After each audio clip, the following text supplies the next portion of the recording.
All right. It is March 1st. This is GameEnthus Podcast, episode 456. I'm Aaron. I'm one of the hosts here. Tiny's here. This is 456 part 2. The sequel.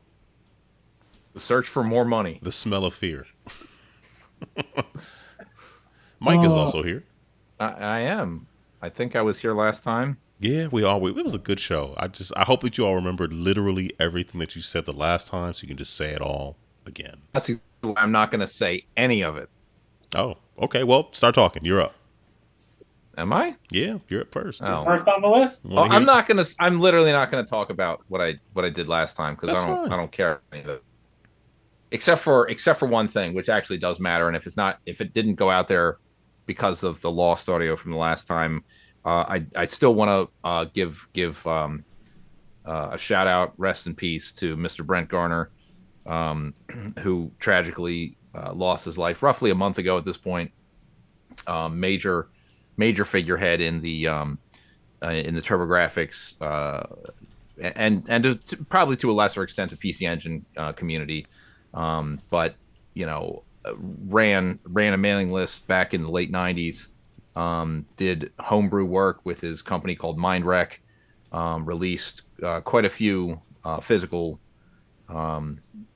games for the system, and had just put out one that I had talked about in a recent previous episode, the Vax collection, which, despite its name and sounding like it might have something to do with vaccines or something, not really, but I mean, fairly simple style kind of games, but it suited what it was, and he was actually getting really, really close to releasing his take on Moon Patrol. It looked like the code was certainly playable. He was working on music and stuff, so I hope in some way that maybe gets out there for people to check out. But it's a sad loss, and I know a lot of people don't know who this guy is or was, and just making sure that I at least let whoever listens to the show maybe have some clue. This man's intimate knowledge of not just the way that the machine worked, but the collection as a whole. As an example, one of the somewhat recent videos by I think the guy's name is Mad Little Pixel, but it was spread around a lot of things. It was essentially, I think it was Wata had graded a sealed PC Engine Dracula X at a certain thing. Turned out it was a PCE Works copy, which is a bootleg, high quality, but completely illegal nonetheless. That company, I believe, works out of either Germany or some other country that has somehow allowed this to go on for many, many years. But he had some key knowledge that kind of debunked some theories about exactly why it was a bootleg. And it's one of those things that the average person would have no idea. You have to have the kind of collection that he had to be able to compare alternate releases of specific games to say, no, that little symbol doesn't mean that that's a bootleg, because this copy that I have right here that I know 100% is true also has that. But here's another thing that does prove that, like, this is the reason why it's a bootleg, not the one that some other people were kind of touting as a thing. Like, it's the kind of thing that it's going to be lost to time eventually, and it's a shame. So it's a shame for quite a few reasons. It was a little bit closer the first time I recorded this to his passing, so maybe it was a little bit more emotional at the time, but now, I mean, it really is a matter of, I'm sorry for his close friends, his family, and I was not especially close to him, but had quality conversations through emails and Facebook posts and things related to his work specifically, but it will be quite a loss for that community, which I still consider myself a part of. So, but that's really the only thing I think of significance that I'd like to say for this section of the show. Okay. So then continuing on with that, I think on the Super Bowl, was that February 12th? Trugoy the Dove, Plug 2, aka, Dr. Amma from De La Soul, passed away. And it's just, it hit me pretty hard that day. But and especially since multiple reasons. They had, they're still working on, they're one of the few groups who, they were together in 88, and they're still making music together, but they've been fighting with their former record label for years to get a more fair deal on royalties and revenue from streaming. And their the six albums they did on Tommy Boy Records are all coming to Spotify, Apple Music, Amazon, so on and so forth, this Friday. And he passed away before he could even get a chance to see how that happened. So it's unfortunate. But the outpouring of people within the industry, the hip hop community, who I didn't realize were even De La Soul fans. But people definitely appreciated him, and it's a loss. It's definitely a loss for the hip hop community, and obviously it's a loss for his family and his friends, people who actually knew him personally. So, but yeah, so very bitter. It's bitter. I'm glad the catalog is coming. That they can finally start getting some of the money for, 6 fantastic albums. That came out between 88 and 2001, 2000 or 2001. So, yeah. Keeping along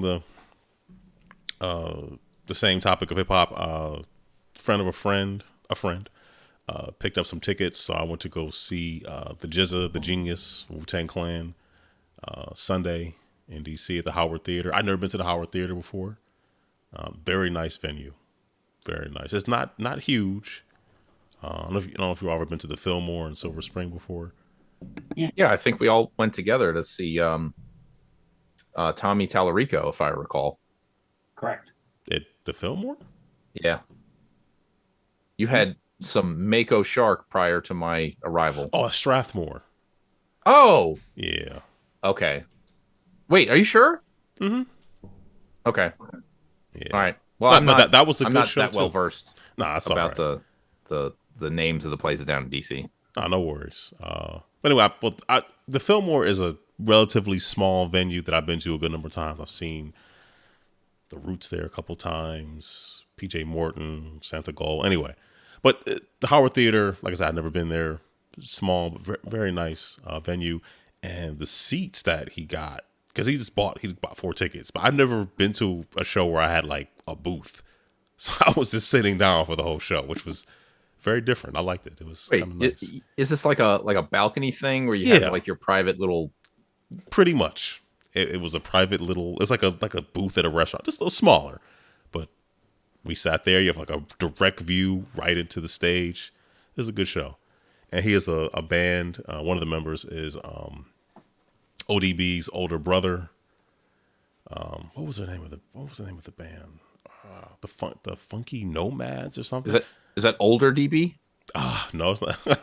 Old.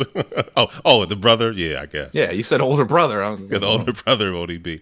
But no, it was a really good show. I definitely enjoyed it. I would definitely like to go to that venue. Go there again. So, what else? As Tiny likes to cajole me about, I don't think cajole, but the other podcast I'm a part of that I do a 4.5 to 5.5 minute segment for. I don't think I talked about it on the previous show, the one that got out. The 5 by, so it's the 5 by podcast where typically 5 people. I'm not on every month. Like I don't think I'm on this month. I think I'm off this month. But we all oftentimes there's a topic. I think the topic for the last episode was like games under $25. We all do 4.5 to 5.5 minute, just audio only reviews of games. I like it. It's a fun show. It's normally less than 30 minutes. I mean, I send my segment in, and somebody else does all the editing and everything. So but I've been enjoying it, being a part of it. It's fun, and just listening to other people's, their games and things that I've never heard of before. It's really cool. So, and then the last thing is, I did mention this before, but I have to do it again. My wife said she was at work, and one of her coworkers was mentioning someone having like a game night or something. Or maybe somebody had asked my wife about having a game night, and then other coworkers, I have all these games and games you never heard of. And I guess she just kept going on and on about how many games that she and her husband have that nobody's ever heard of.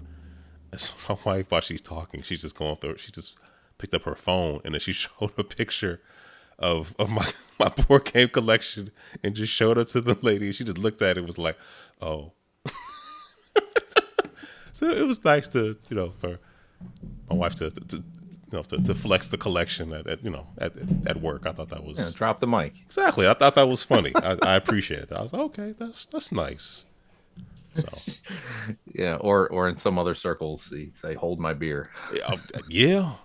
I guess maybe to her, maybe she went off this maybe for too long about, you've never heard of these things. Yeah. A lot of assumptions there. It was like, oh, there you go. Yeah. But she meant. I mean, she was not trying to offend anyone. It's just, it was a mic drop. So that's it for me. Tiny, what's up with you?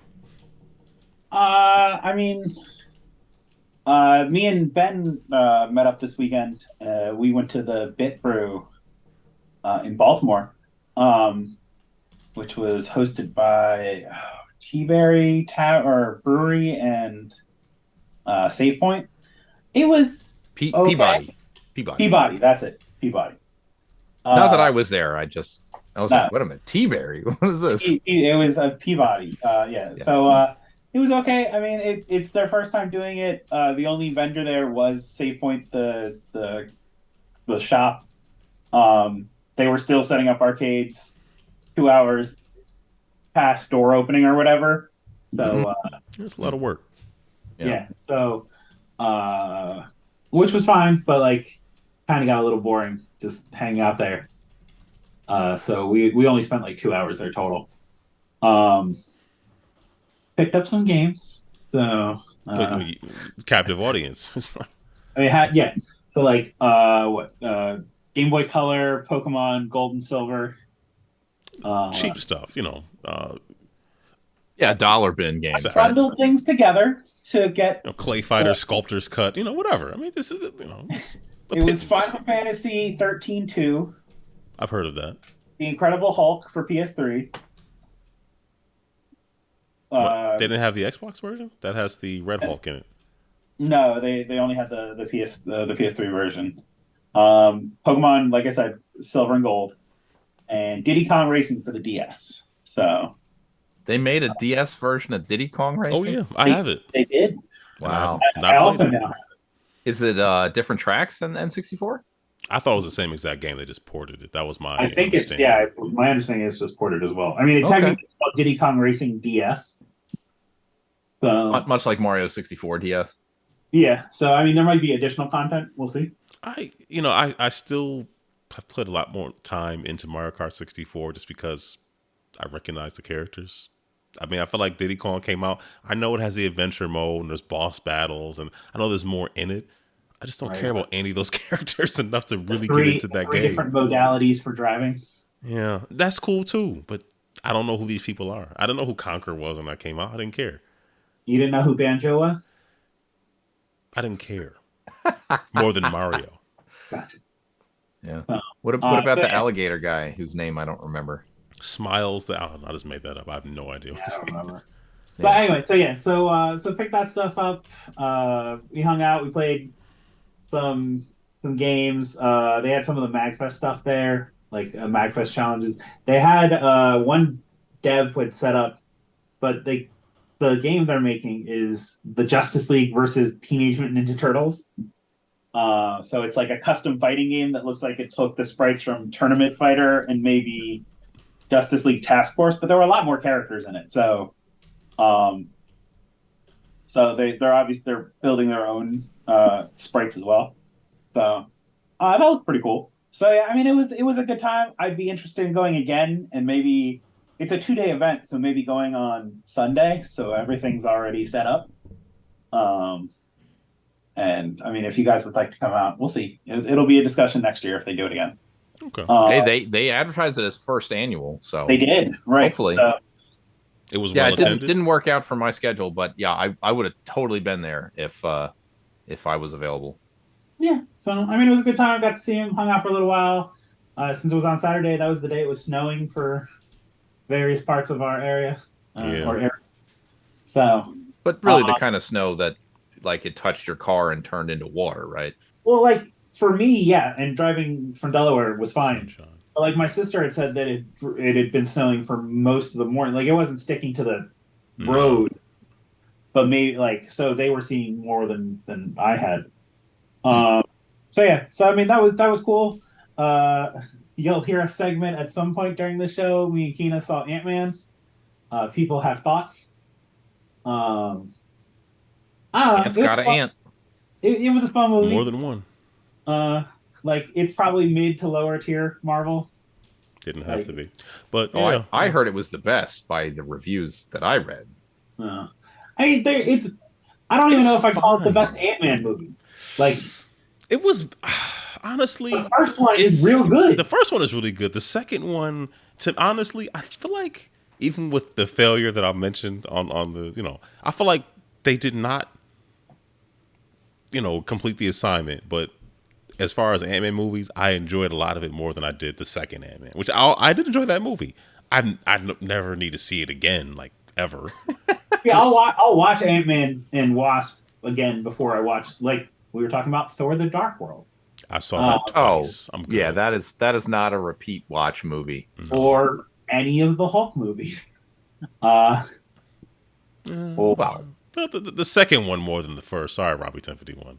I'm sorry. I know he still likes the original one. I'm just like, no. They're not bad. They're just not. I'm not going to seek either of them out. Yeah. To watch. If I did, I'm going to watch the second one before I watch the first second one. Yeah, the second one's better than the first one. Like, but then the second one also ties into She-Hulk, which I thought was a really good way, like, that they portrayed the Abomination and She-Hulk. Like, he's like, I look at it from my perspective. You guys brought me over here to help, and I did what you asked me to do. Like, I don't know. It's interesting what they do with the Abomination in that movie. And now I'm in jail. Well, whatever.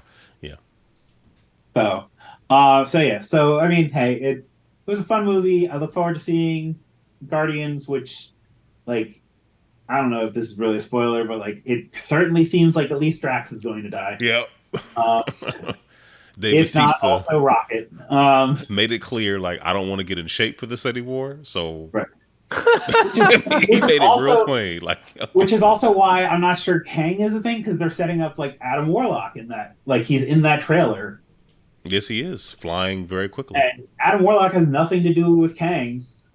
And the High Evolutionary is in this movie. Right. So we'll see. That'll be interesting to see. And then the last thing, we talked about this a couple weeks ago. Probably, I don't think it was on the last episode. I think one before. The disk drive on my PSP died, and I just ordered a new PSP. I was like, forget it. I'm going to order a new PSP. So I got a 3000, and the 3000 feels incredibly cheap compared to the 1000. It's like, light and it's fluffy. Light, it's billowy. It's plastic, and like the disc tray is kind of like just throw the UMD in there, and the whole back just goes like this, right? It's not even like it's just there's no like cartridge holder. You kind of put the UMD in, and when you close the door, it forces it onto the spindle. What are you playing that you need other people? I'm sorry, like.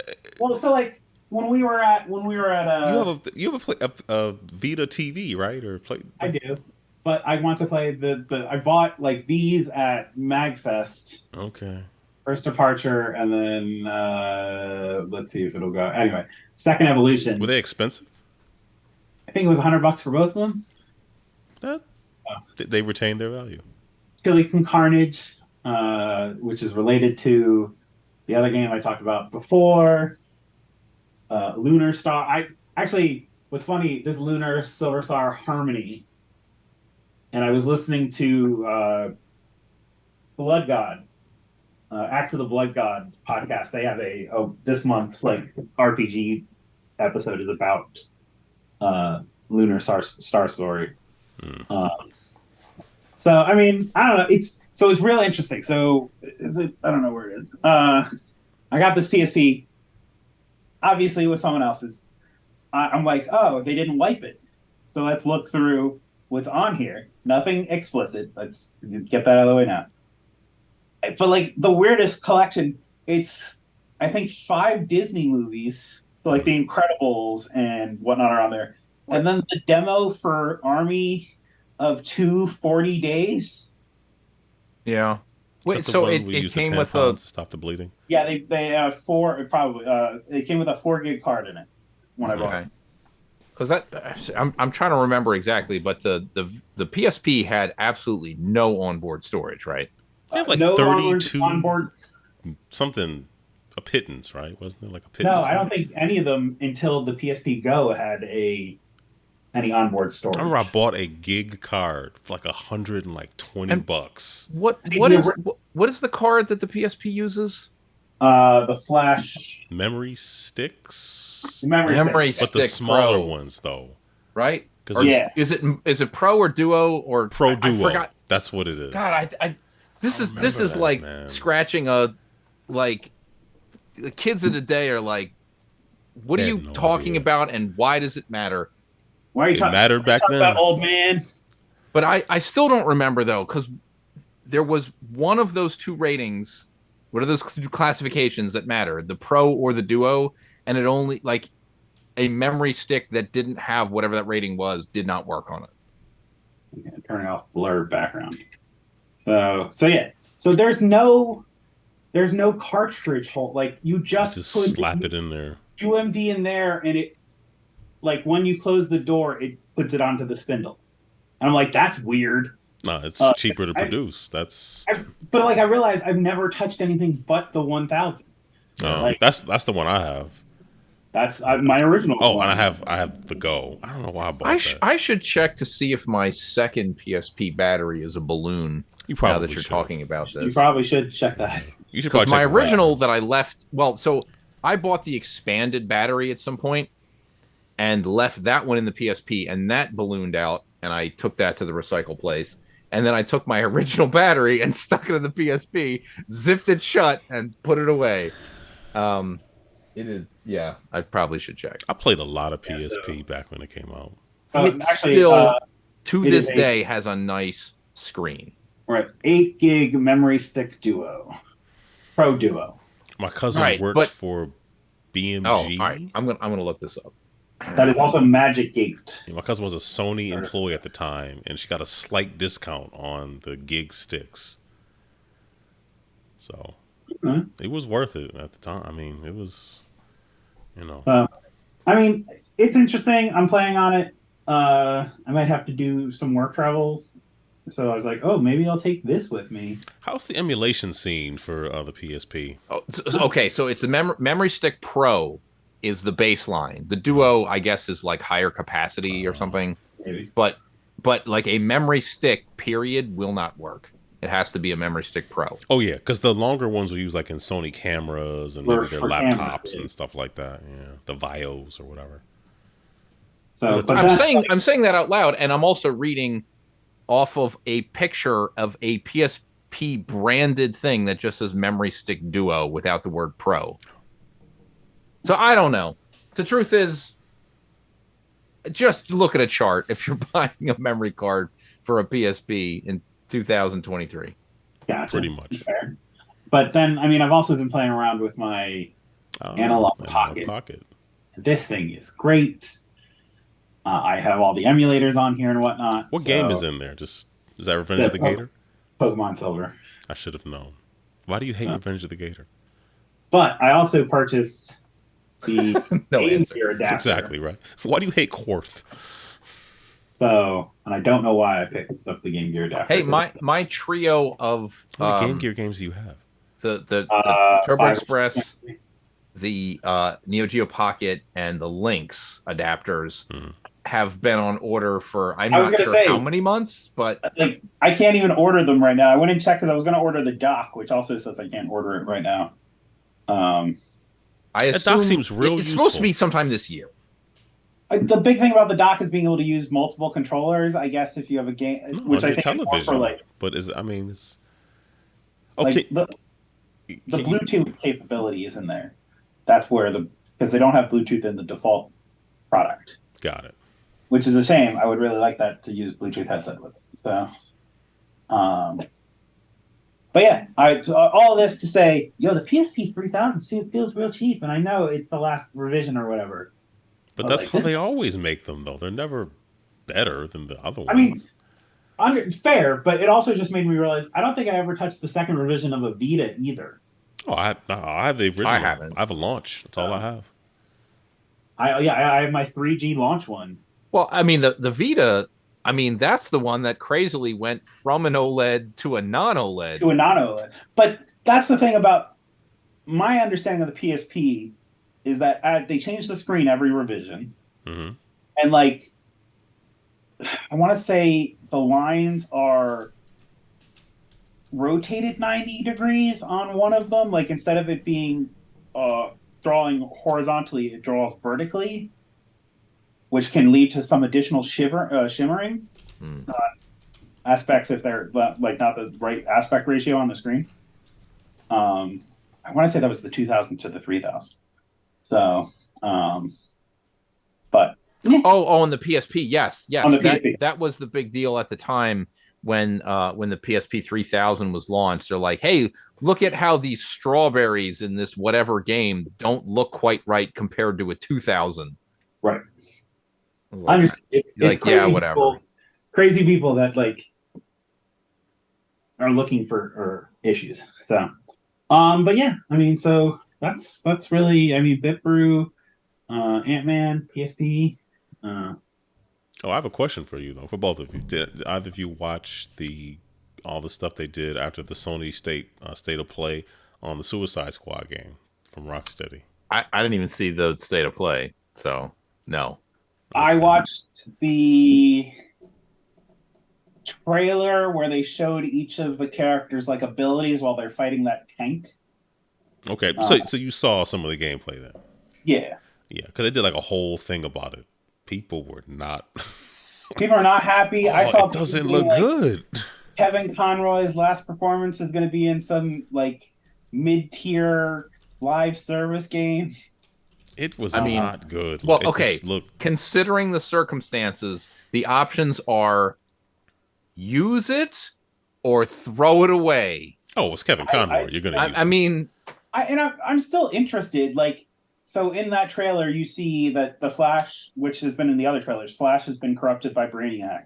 Mm-hmm. But somehow Wonder Woman is not corrupted by Brainiac. And then she uses her lasso of truth on the Flash, saying, how can we defeat Brainiac? He said, well, defeat you. He said, well, just kill us. He's like, just kill us. It's the only way you can do it.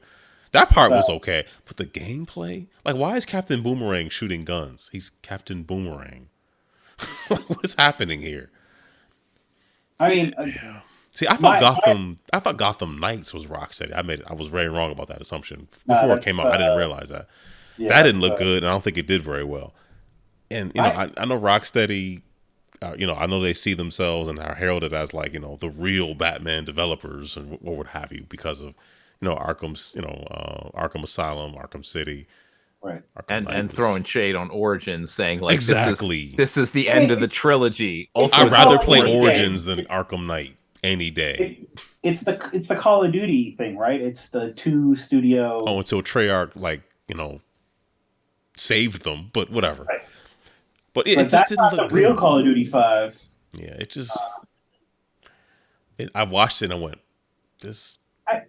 no. Much like Gotham Knights, like I think this is a game that was supposed to be a live service, and they saw how Avengers crashed and burned, and then and they revamped part of it. Like, because I got Gotham Knights as I donated to Andrew Pegg's Extra Life campaign, and he got collector's editions of our Gotham Knights. So I was one of the ones who won one of them. And like, it's an okay game, and like the story's fun-ish, but like it starts with Batman dying. That's a box quote. Fun-ish. Well, because that could be interpreted two ways. This is where I become an old man of comics or whatever. You look that cloud. they talk about the Court of Owls, and like that's one of the main villains in the thing. And the Court of Owls to me is like a more recent Batman development. Now they've been around for like a decade, so I should probably get over my like their new stance. Because like they've been interpreted in multiple TV shows now and whatnot. So it's just an interest, like it's like, oh, there's a secret society of Gothamites, rich Gothamites that like want to protect the city. Like they in theory would have been the people fighting Ra's al Ghul in Batman Begins. Like they would have been like, no, we like to corrupt Gotham. It's and that's what the story is. You see at the beginning, Ra's al Ghul's there too. It's Ra's al Ghul in the Court of Owls fighting, and Batman dies, and like the Bat Kids have to come together to figure out how to wacky Bat Kids.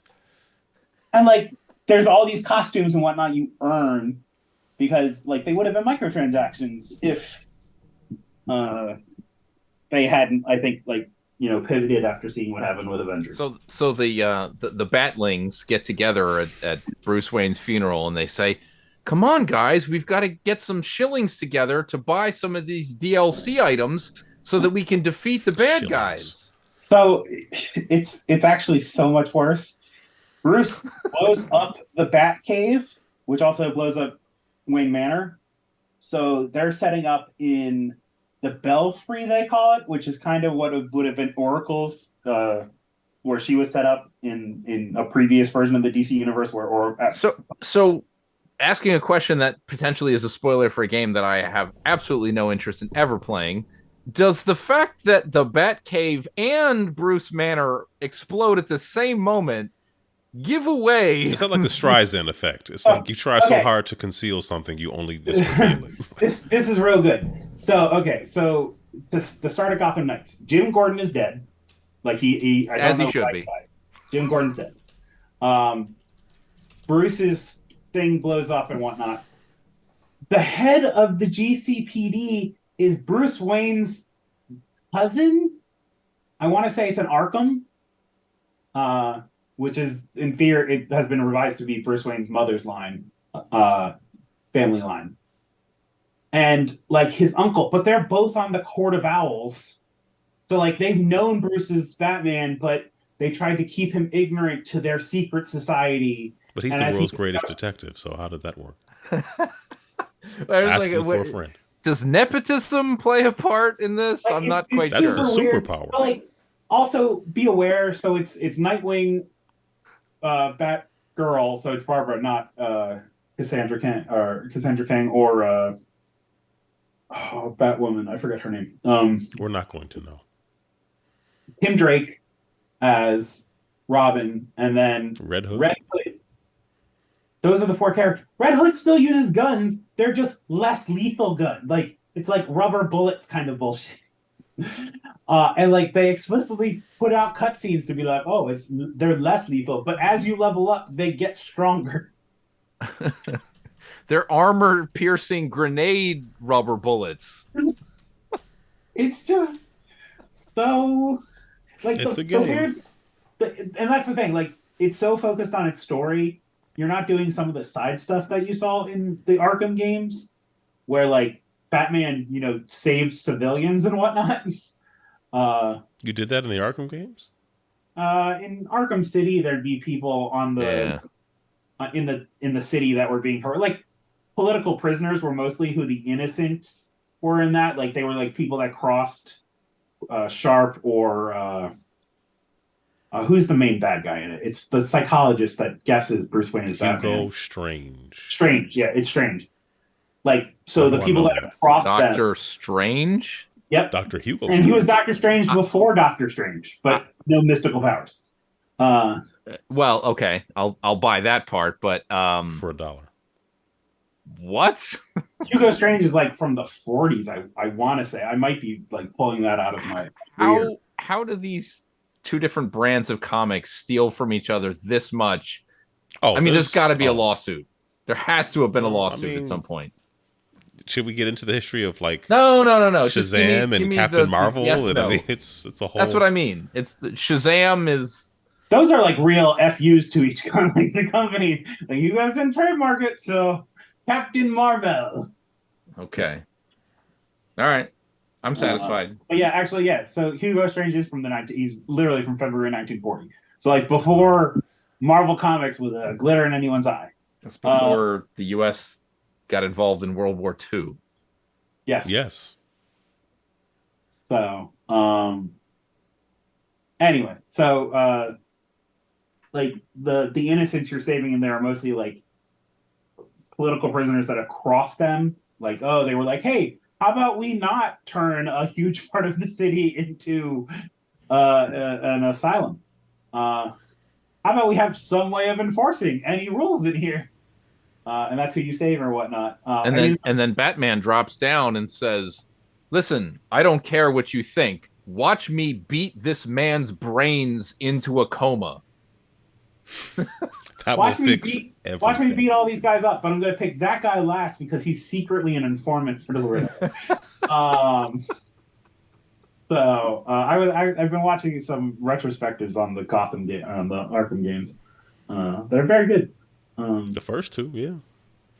But Arkham Knight, Arkham or Batman or the Origins one, it has like a great death stroke fight and whatnot. Yeah, well, once I could beat it, yeah, it was great. And being able to like recreate the crime scenes, I think is real good. Like they hinted at that at others.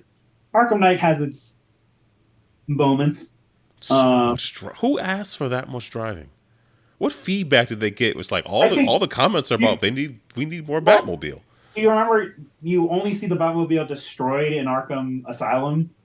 That's called overcompensation, but yes. Once you get out of Arkham Asylum, like once you're in the courtyard or whatever, like the inmates have already destroyed the Batmobile, and people are like, "Oh, we really want to drive the Batmobile." Oh, you do? You want to do? You want to only do that, pretty much?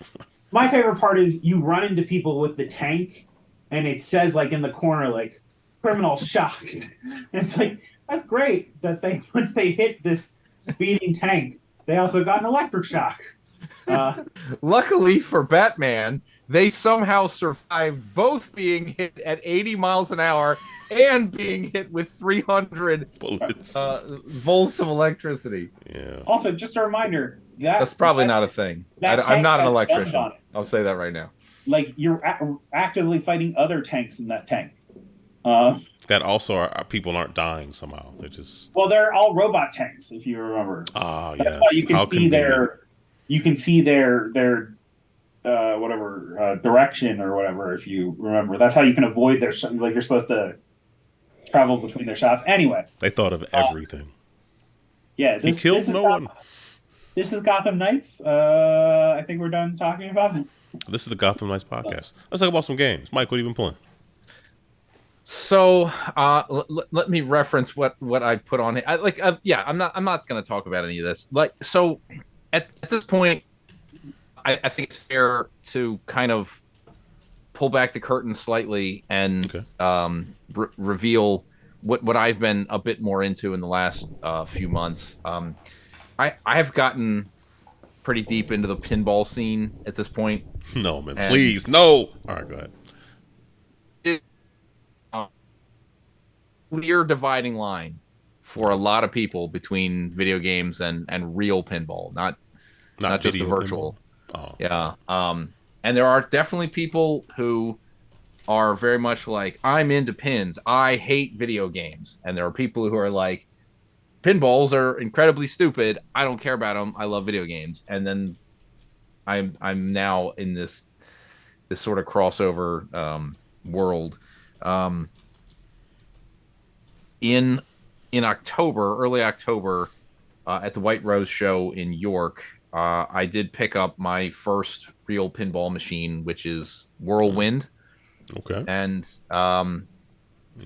at the show, it looked very clean on the inside. Cabinet's got some issues on some scratches and things.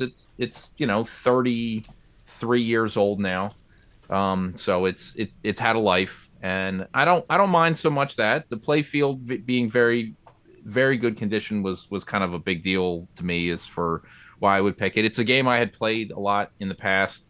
I will say this, the first pinball game I ever played that I really got excited about, and I believe I had mentioned this at some point in the last 11 years of this show, is Twister, which is a game.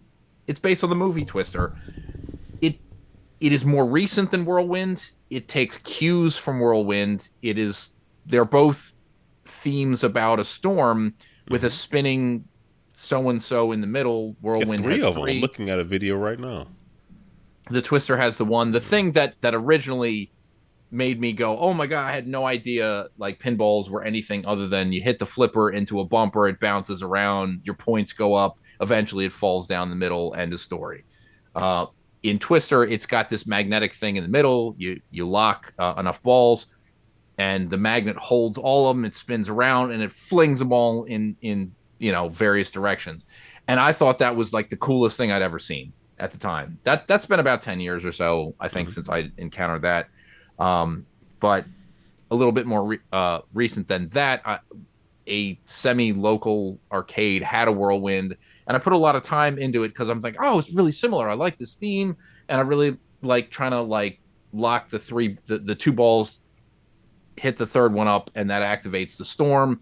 The wheels are spinning. It kind of like throws everything into a tizzy as you're trying to make your shots.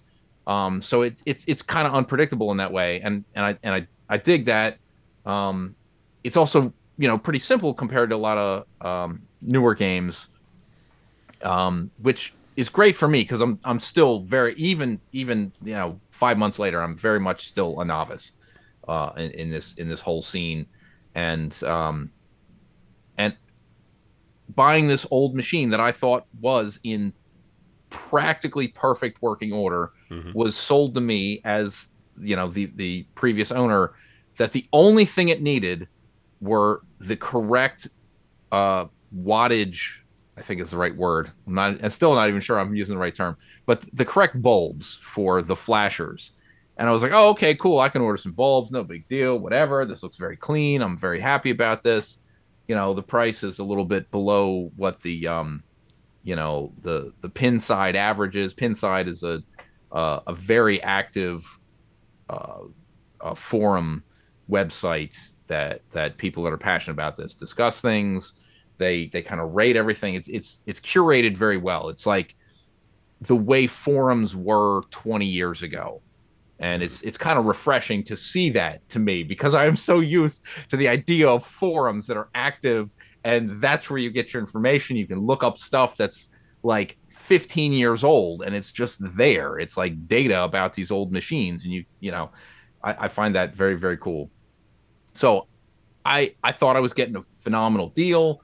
I was like, I'm just going to bring this home and play it, and it's going to be great. And I very slowly started to learn, wait, that's not working. Oh, that's not what the problem is. Oh, this has got way more alkaline damage than I had any idea.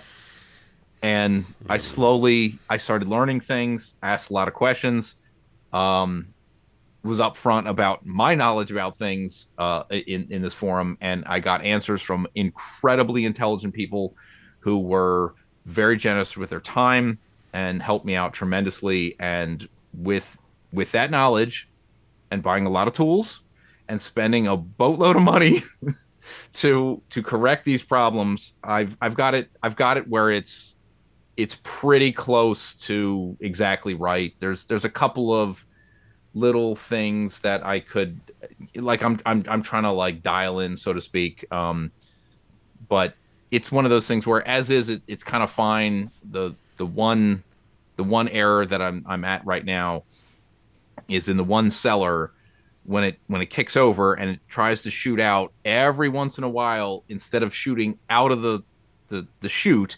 it'll bump it toward the other side. And originally it was getting stuck there. I took it all apart, I cleaned it, and when I put it back together and adjusted the angle down a little bit more so that it should be just about where the factory says it's supposed to be, which made the game a bit faster and everything. But I've grown like accustomed to that now. That's not a problem. if it ever kicks over, I can usually just kind of wiggle it back into place and it kicks back out. But I may need to replace that plunger. It may be something else. I'm still asking questions, trying to get advice.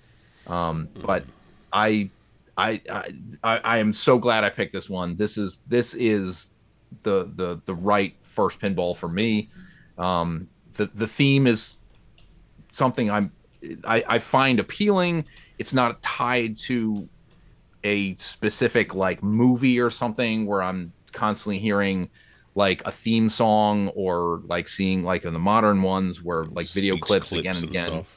Yeah, which is, it's fine. I don't hate any of that stuff, but I'm like, you know, it's not necessarily in my mind the best thing to have as like the one pin in your house to play again and again and again. I feel like it would kind of drive me insane eventually. Can I ask you a question?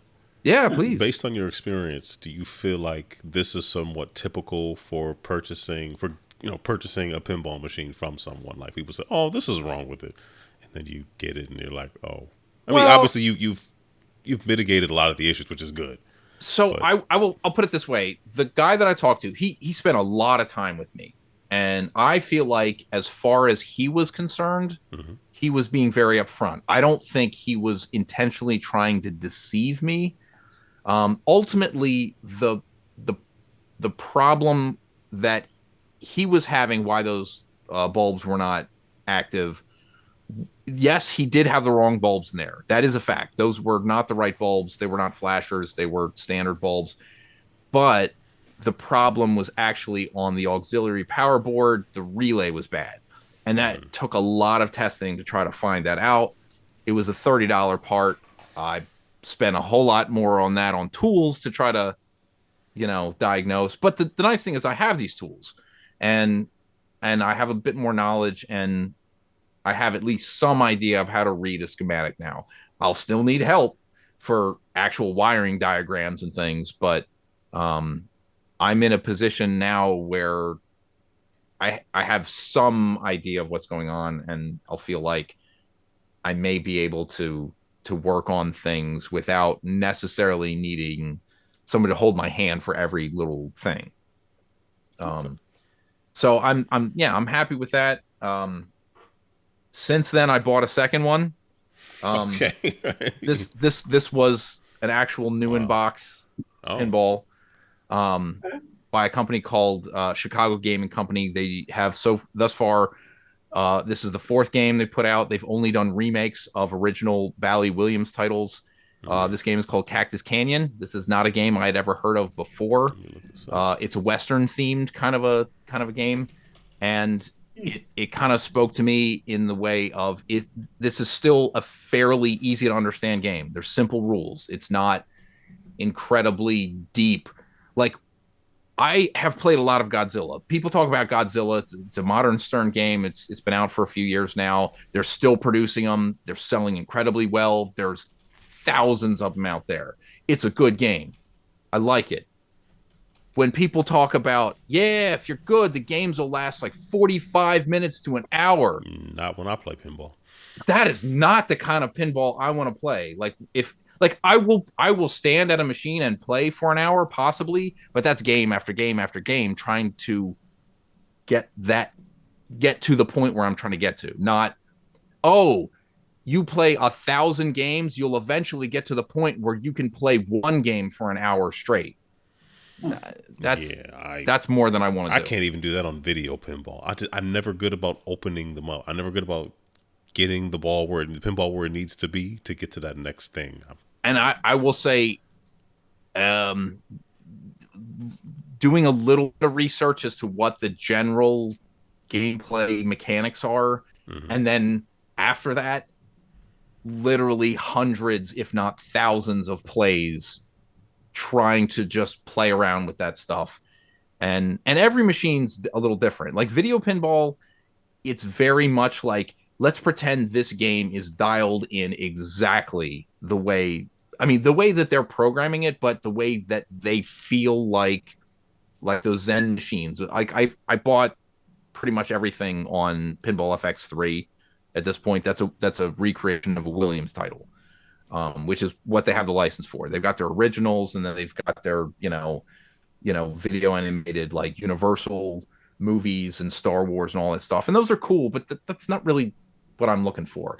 I like the idea of saying, here's the best recreation of a physical pinball machine that we can do so that you can play around with it, learn the game.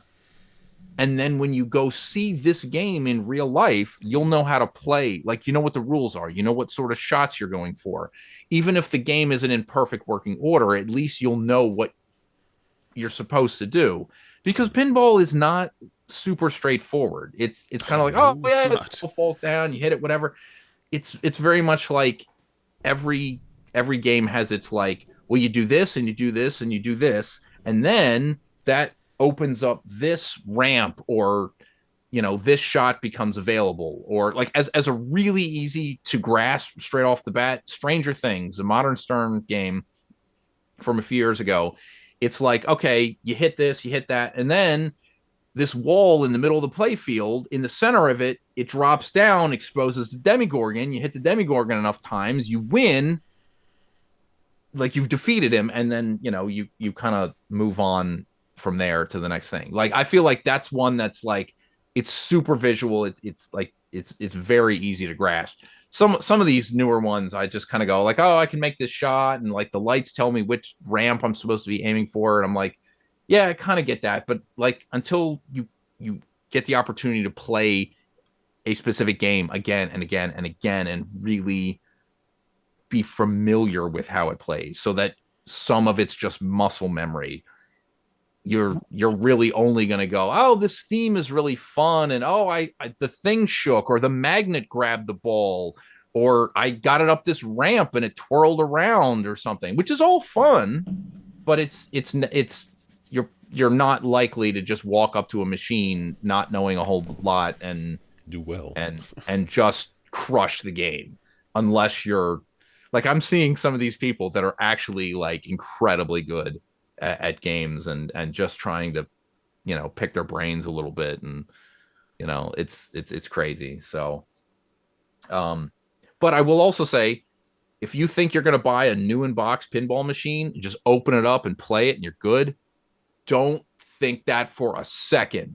It still needs to be dialed in, adjusted, cleaned, waxed, like a job. There is a lot of dirt on these machines when they're new. I don't care how nice it looks. Go over it with a fine-tooth comb, get every little speck out of there, wipe it clean, and then wax it up and adjust those flippers right. Figure out what you, because it's not just turning a dial or whatever. You're talking, you need wrenches, you need little the machine did come with the flipper gap tool.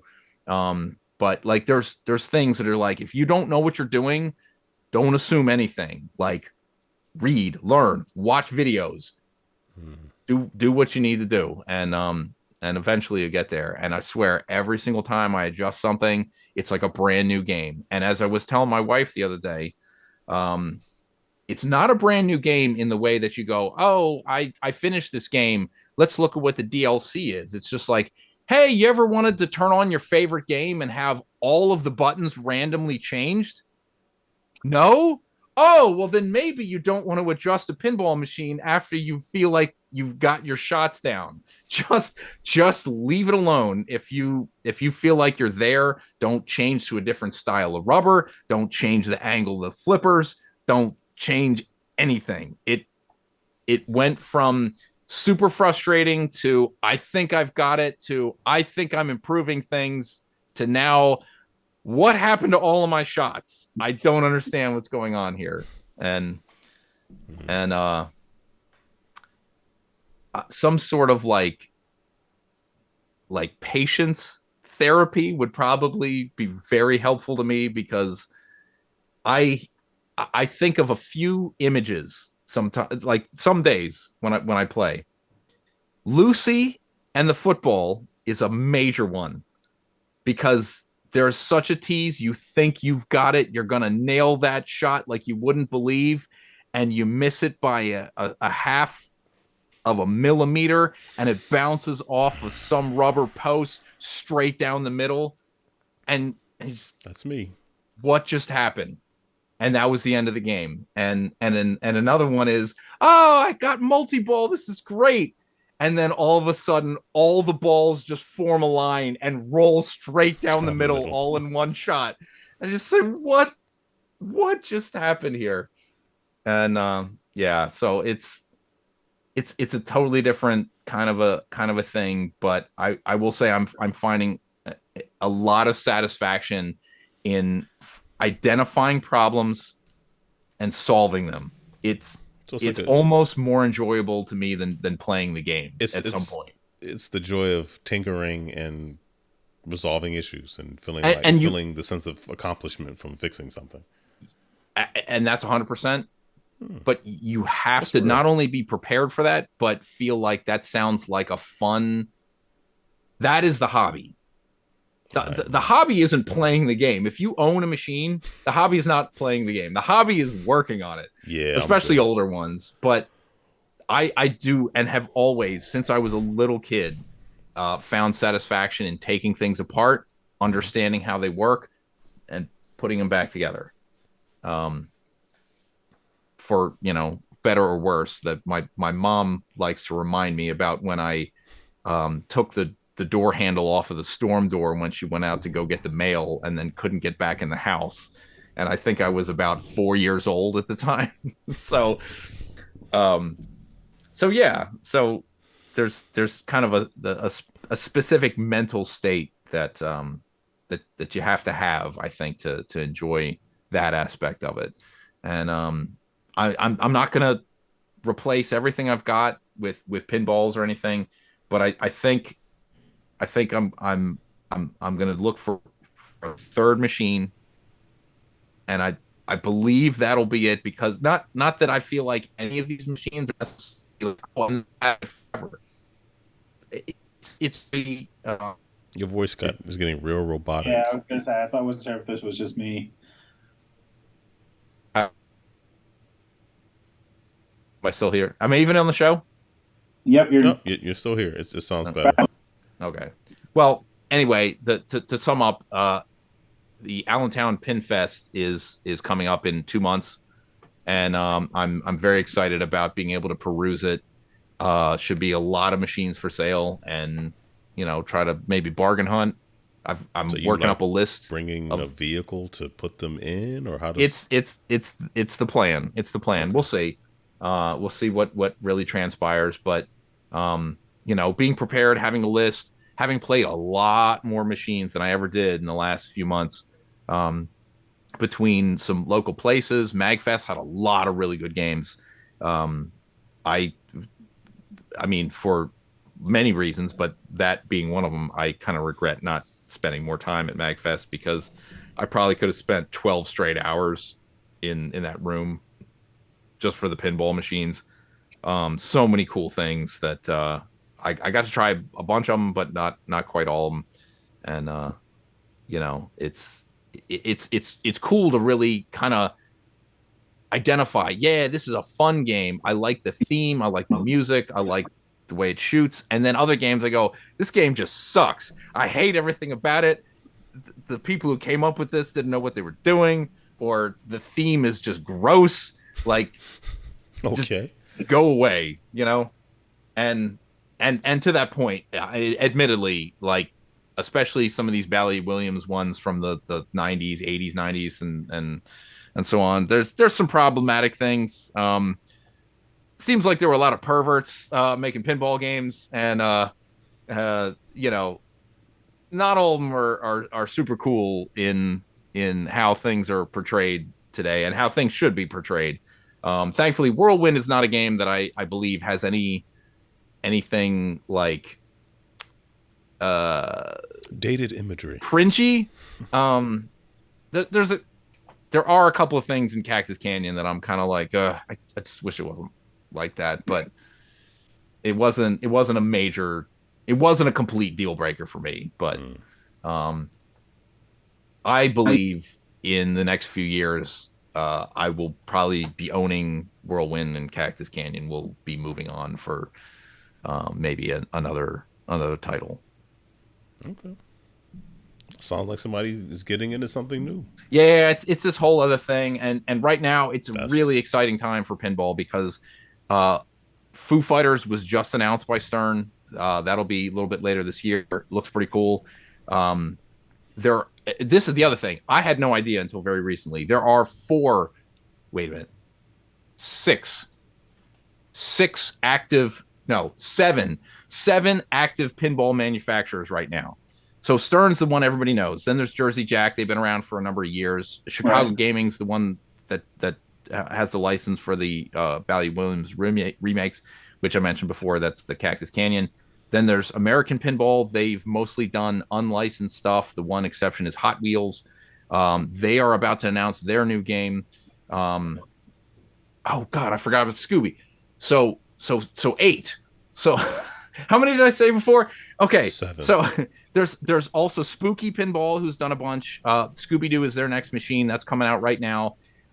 Haggis is an Australian company. They're also doing remakes. Pinball Brothers is in some European country. They're working on Queen. Dutch Pinball, they are working on The Big Lebowski, which is actually... Where's Dutch Pinball located? What's this? Where's Dutch Pinball located?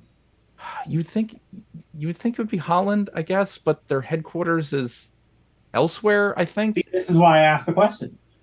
So... Yeah, I'm not entirely sure. I'm not really sold on what they can do. Like they've taken forever to do The Big Lebowski. They did the update to Bride of Pinbot prior to that. Gotcha. So this is the other thing. Some of these older games are getting like physical hardware mods that are like, oh, it's brand new code. It makes the game totally different. The play field is exactly the same, but the video board, like the DMD, is going to be replaced with something with new animations. There's different order of shots to make, and you know when things lock and don't lock and stuff like that.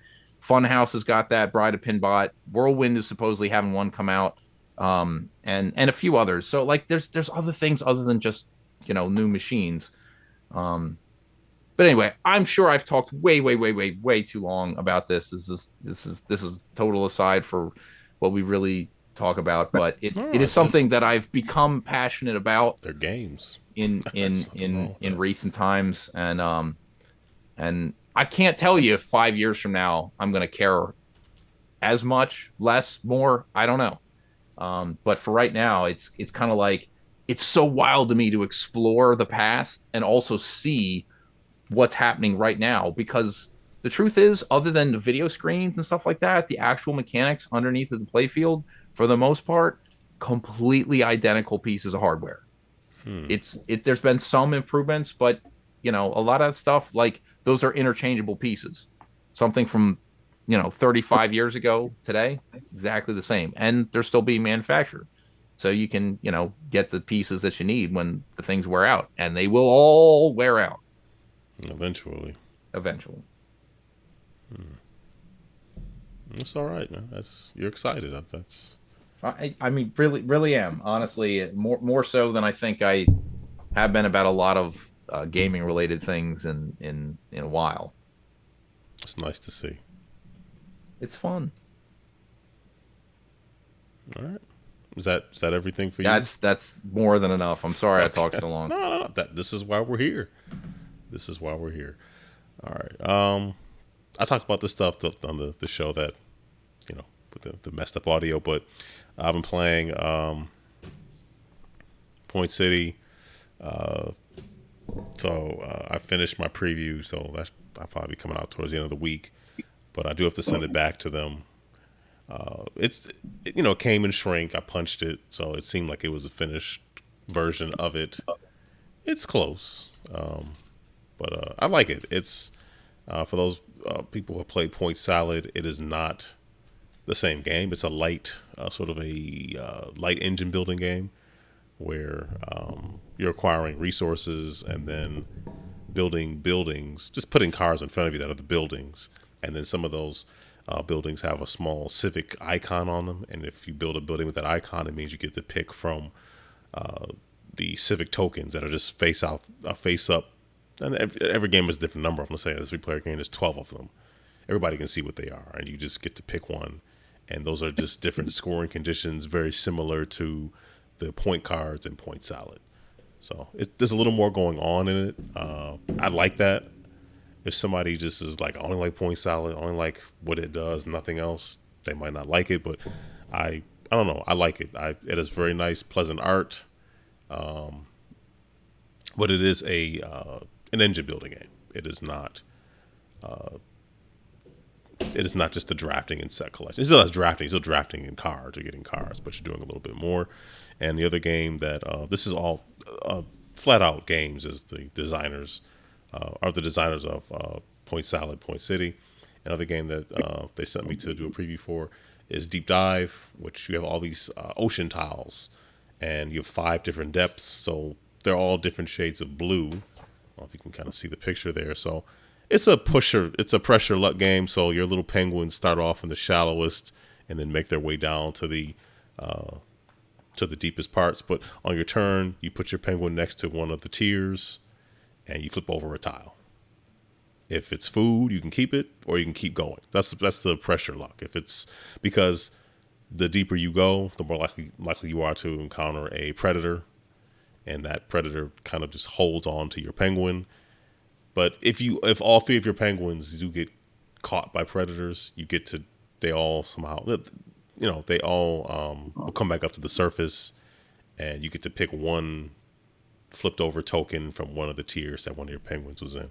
It's pretty fun. And it's set collection, so you're picking foods and putting them into columns, and then a set is 3 different colors of foods. Full sets worth full points that are on the actual tiles themselves. If it's incomplete, you get half the points rounded down. So, and it is aiming more for a younger audience, but I actually streamed some with Amanda Panda. It's fun. It's a light game. It's not nothing heavy, but that's the idea. But there definitely is some strategy to it. So I've been filling those. I got introduced to somebody Tiny, John Barone. He does a monthly trick-taking card game thing at a local Panera Bread. And I got introduced to a game called Anansi. Anansi is based on the West African...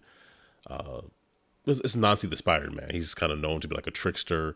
Right, and trickster god. Exactly. And thematically in this game, he's collecting stories. So it's a trick-taking game. So like a spades where you're winning a trick, if you will, or books, if you will. But in this one, you are collecting stories, and you want the stories to be inspiring. So you kind of are bidding as you're playing. So as you're playing the game, when you win a trick, great. But if you don't spend one of your turns getting inspiration, then it doesn't mean anything. So you'd rather have more stories than inspiration than the other way around, I think. I don't know. It's a fun game. I really like it. I picked it up.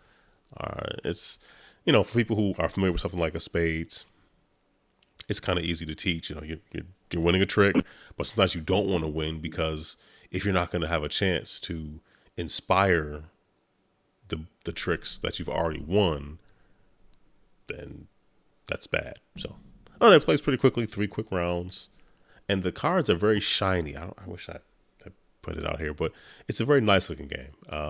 Cards are very shiny, have this kind of metallic-y kind of finish to them. So I don't know, I'm feeling that one. What else? I've been playing Hell of an Office on Steam Deck. That's a first-person parkourish game. You're trying to get from point A to point B as fast as possible, and all the imagery is like hell, but like lava and fire and brimstone and stuff. But then it's a lot of office motif stuff, like desks. Like your gun isn't really a gun; it's a stapler, and you fire it at the ground to like shoot yourself up to gain elevation. Jump? Yeah, it is like a rocket jump, but it's a stapler, and it is not red. It should be red, but it's not. Actually, you can unlock different skins for the stapler, so I suppose it'd be a missed opportunity if they didn't have red in there. That's fun. Really enjoyed playing more GoldenEye, as I've not really played a whole lot of it. Last couple of, well, no, actually I did play the Lost 360 version, but Went back, finished off GoldenEye, and then I started playing Perfect Dark again on the rare replay version. Still a very, very fun game. I do like the varied mission objectives and things, but they really don't explain anything to you because I played so much of it over so many years. A lot of it, I was like, oh yeah, you have to do that. Like the one level where you're like in the alley. You have to make sure you're not seen by the people at the end of the alley or whatever. But they have to like go get a device to like hack into a taxi so it crashes into the turret that's flying around. But these are things you'll only get if you just play the level a bunch or look it up. Because you never like logically know, like, oh yeah, this is what I do. I don't know, but it's still fun. So, and on the Lost episode, Mike talks about this Akka Arrh, which I guess was never released. Now I believe the finished arcade version was released on the Atari 50 collection, if memory serves. This is a enhanced remake of it from Jeff Minter of Lamasaw fame. Tempest 2000, was it TXK on the PSP, Space Giraffe on the Xbox. Anyway, right. I don't really understand this game. I've started it up many times and I don't really get it. They sent out like a guide. I'm trying to read through it to understand. It just doesn't. It's not something about it isn't clicking. I think once I get it, it'll be cool.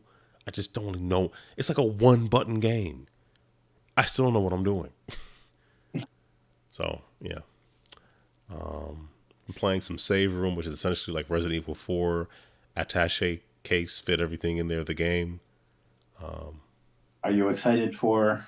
Oh, am I? Yeah, I'm excited for it. But I'm also trying to keep the hype to a realistic level because part of me because I like the Resident Evil 2 remake. You know, it was, to me, there's still more content in the original game, but it was still good. Resident Evil 3 remake, it was kind of an okay remake of an okay game. I never was really into Resident Evil 3 that much. So gotcha. I don't think the Resident Evil 4 remake is going to be nearly as long as the original one because companies don't want to make that many assets for stuff anymore unless it's like some kind of free-to-play thing or something because they're just not. So, I mean, I'd love to be wrong. I'd be completely okay being wrong. I just don't think it's going to be nearly as much content. But, I'm still looking forward to it. Very excited for it. Been waiting a long time for that game, so. I'm playing Rise of Fox Hero. I know it sounds very generic. Playing that on the Steam Deck.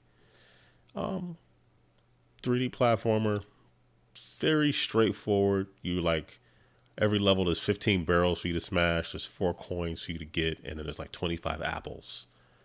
It's a very bright, colorful game. Looks nice. The boss battles, I've had one, but I saw some video footage of the other ones. They're weird. Like they're not, you just like slash a bunch and run. They all have like the same kind of technique to them, which is kind of lacking, but I don't know. It's pleasant enough. It's all right. Been playing first person Hooper. So this is a first person it's not a basketball game. You're just like on a half court, just shooting shots. And it's all just based on the timing of when you hit the button and let go, whether or not you make the shot. It's like the game where you toss the crumpled up piece of paper into the trash can on the iPhone from like 15 years ago, right? Yes, except that it's in first person and you move around. Oh. Yep. Okay. I used to play a lot of that game. Not on the iPhone, but what was that game called? I don't remember. It was called Waste of Time. Yeah, but we played it though. Yeah. We sure did. I've been playing some Stranglehold. I've been trying to get that to work. You went back to John Woo's Stranglehold? Yes, Chow Yun Fat. You can't wait for more doves and sliding around on tables and. Yep, it's still fun. It's ridiculous, but it's still fun. You have the version that has the hard-boiled movie on the PS3 disc. The PS3 one, yeah. No, I just have the Steam version. I think I got it on GOG, and it didn't work for a while, but then I finally got it working. So. That disc was just like, oh wow, you get the Blu-ray version of Hard Boiled also. You're like, no, you get a super downsampled like AVI that you can watch. That was it. I mean, I don't know. They also did it with the Watchmen. You remember they made the Watchmen game? And Yeah, that was a beat 'em up. That came with the movie? I have my version of Watchmen on PS3 came with the movie. I think I have the game. I don't know. I think it came with both versions or both episodes of the game. I'll believe it. Yeah, I have the Xbox version of the game. Not a great game. Sadly. No, not a great game. Not really. Now I kind of want to go play it. Now that we're talking about it. I did enjoy it though. I like bad games. I enjoyed playing the Watchmen game.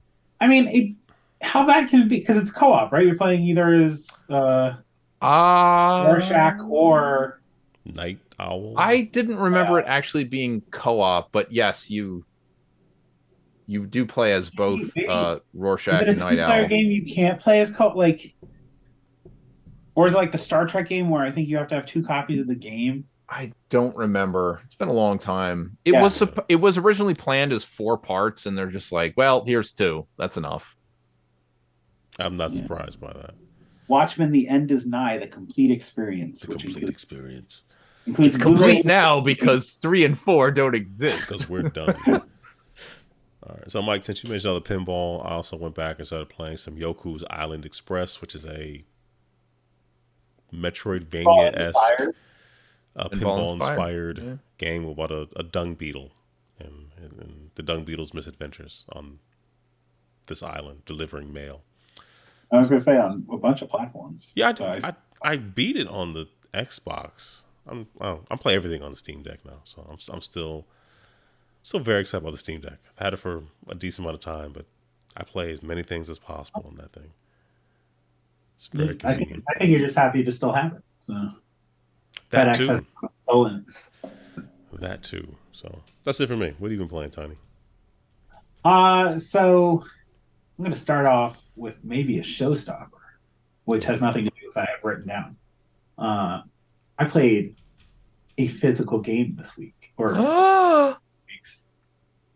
Kina had a friend stay over the week of President's Day, so the long weekend, and we played. She got her for her birthday the Cat Ladies of Maple Street, which is a deck building game. Okay.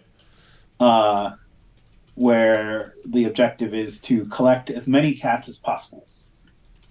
And I triumphed as the cat lady of Maple Street. Yeah. Handedly, or? I mean, I wouldn't say that because I'd like to not have to sleep on the couch. So there is a stack of cat cards, and once you get to the bottom of it, the game ends there, and everyone counts up how many cats they have earned. Okay.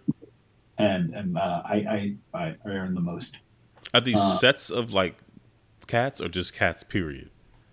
Well, so I put up a picture on Twitter showing it. So you start off your deck with 2 cats. Everyone starts with 2 cats in their hand, and I think 3 hard candies, which is your base 1-point card. And you can redeem the cats. They'll have a heart, like a count at the bottom of them. And there's a tracker. Every 8 hearts you collect earns you another cat. Okay. But you can also trade in the coins, which are at the bottom of other cards, to earn like 4 hard candies equals 4 coins. I can pick up either a combination of 2 2-point cards, a 3-point and a 1-point card, however you want.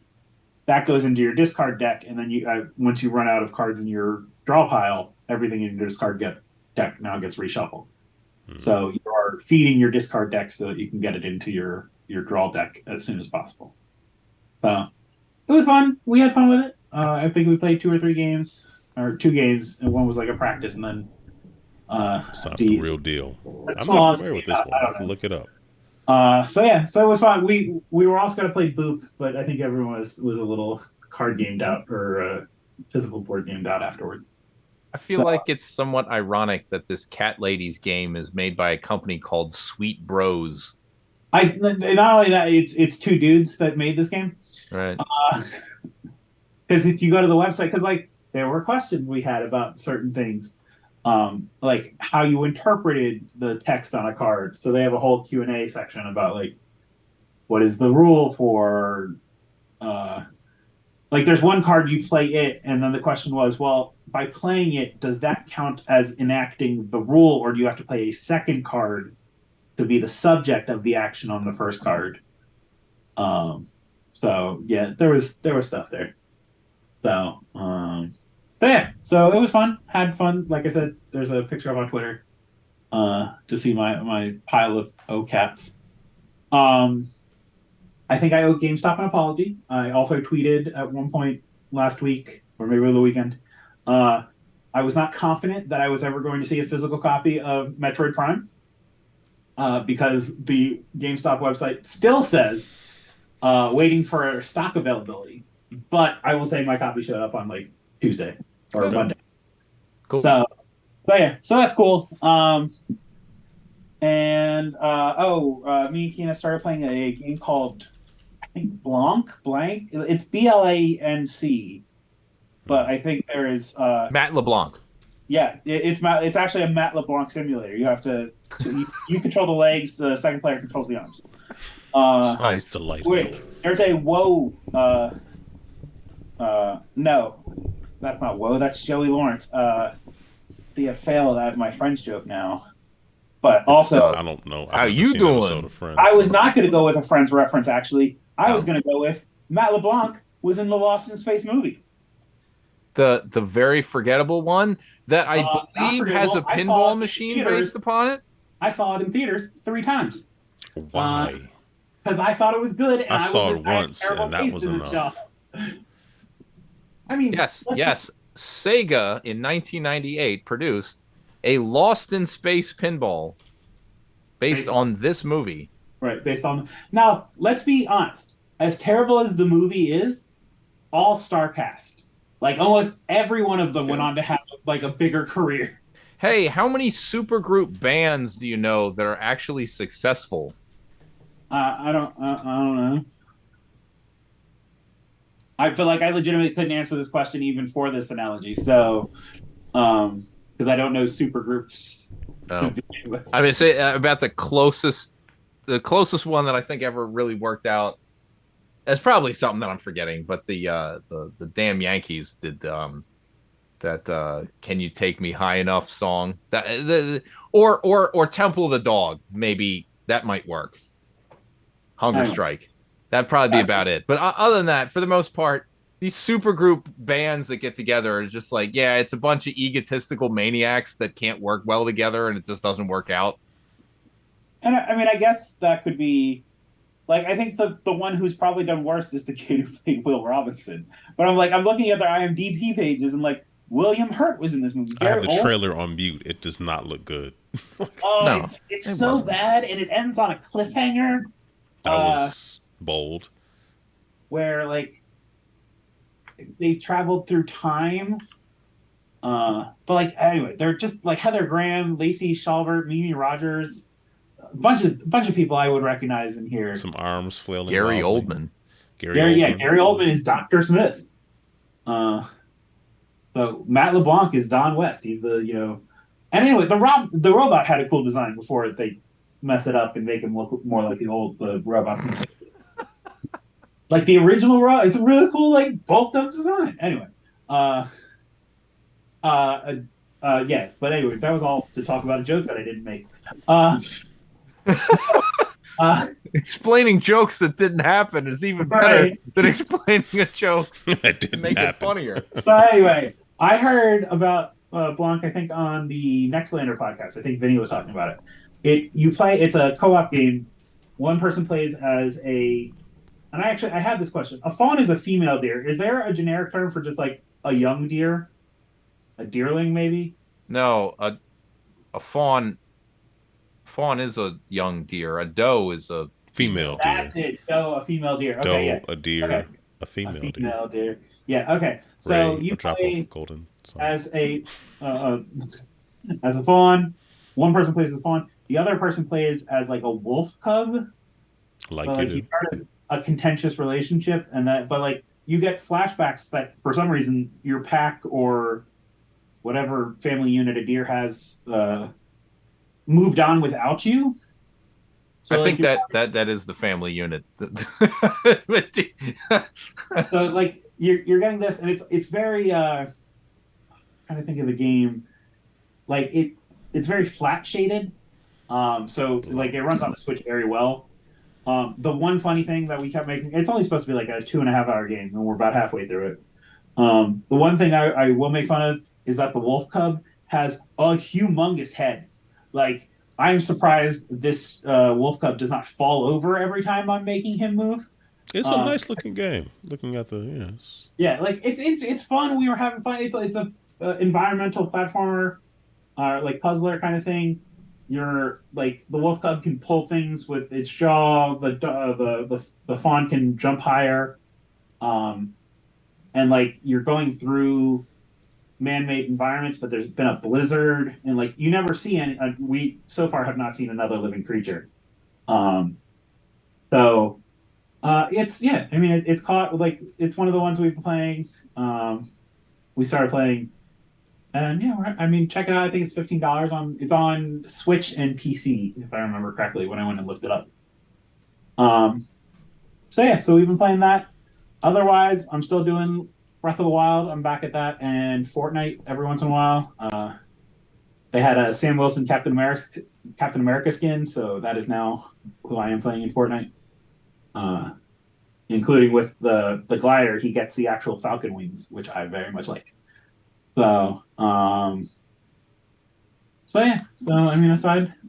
See, I don't play Fortnite, but I feel like if I did, I would want to always be the generic, basic character. Like, I'm glad there are other people in the game that would be other things, but I don't want to keep changing who I am. Well, like that doesn't seem appealing to me, having not played it. And that's fair, but like, so one part, when I'm playing, Kina sits down to watch. Part of it's to see everyone else's skins, to see what like they're wearing. And like I started playing this over Christmas. Like that's when I got into it because a buddy sent me a Marvel there was a Fortnite crossover with Marvel, and the comic came with 6 like store items, which included like an Iron Man skin and Spider-Man and whatnot. So I was like, okay, I'll give it a shot. And then the Christmas thing had its own like Christmas character, so I had that on. And then the Doom Marine came out, and I mean, I'm a fan of Doom, so I had that up until this Sam Wilson skin came out, and I was like, I really like him as Captain America. I think I could be okay with this. So, I mean, you have access to them, and like I don't know, I'm part of the. I did pay into the Fortnite like they have a monthly subscription. I think it's like $10 or whatever, and you get V-Bucks. And is that how they make money? Because I kept wondering if this is free. I know there's V-Bucks, but like, is that? I mean, I think V-Bucks is mainly how they do it, but they have this like, oh, you get a stipend of V-Bucks every month, and you get access to, like older skins that they rotate through that they give back to their subscribers or whatever. It's essentially an MMO subscription. But I mean, that game, it's still like, and I was playing on PS5 tonight.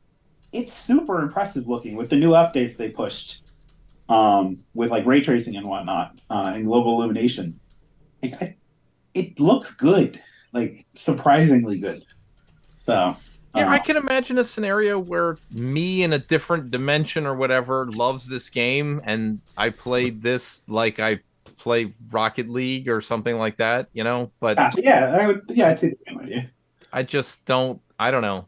Back in the day, it was a whole lot of I hate the building thing, and I know it's an option to not do that now. I play in zero build. No one builds in the version. And if I played, I absolutely would, but I also kind of feel like the window of opportunity, it's in the past. Mike, you could always come join.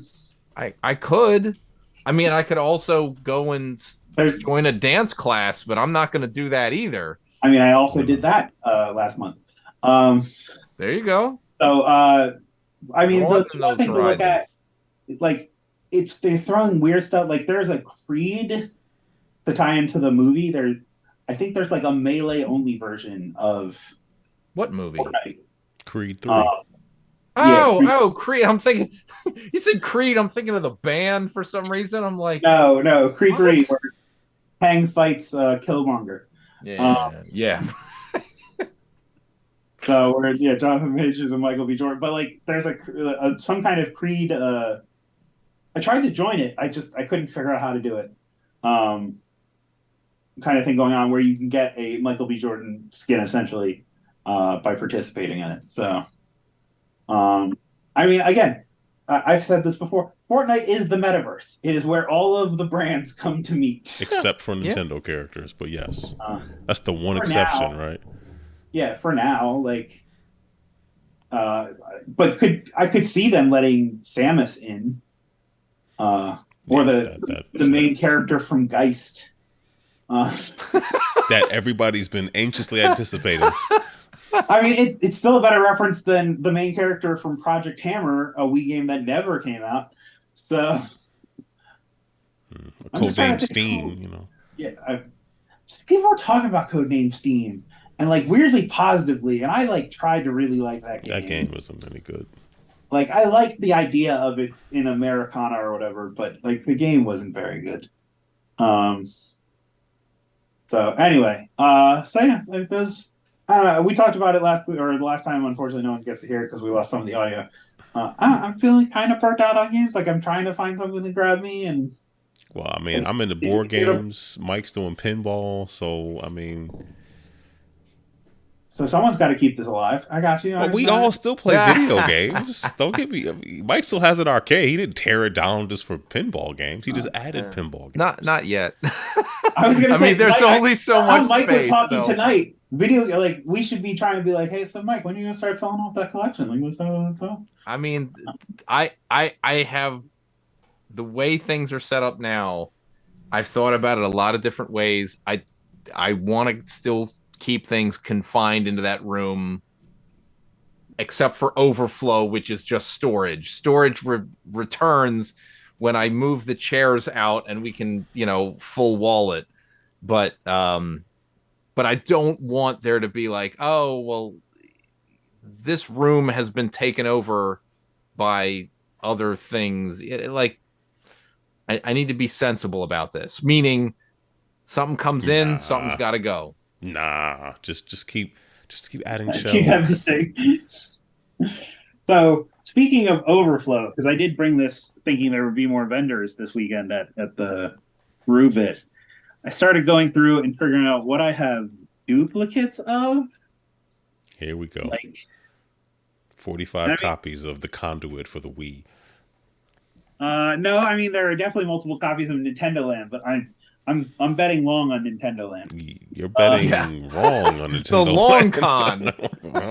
I think Nintendo Land is going to be a game that people are like, oh, that's actually like really defined the system or whatever. It did because you can't really emulate it or anything. You can't do it. It's going to be very difficult to emulate. So, but like, what Mario and Rabbids Kingdom Battle, Rock Band Beatles, Connect Adventure.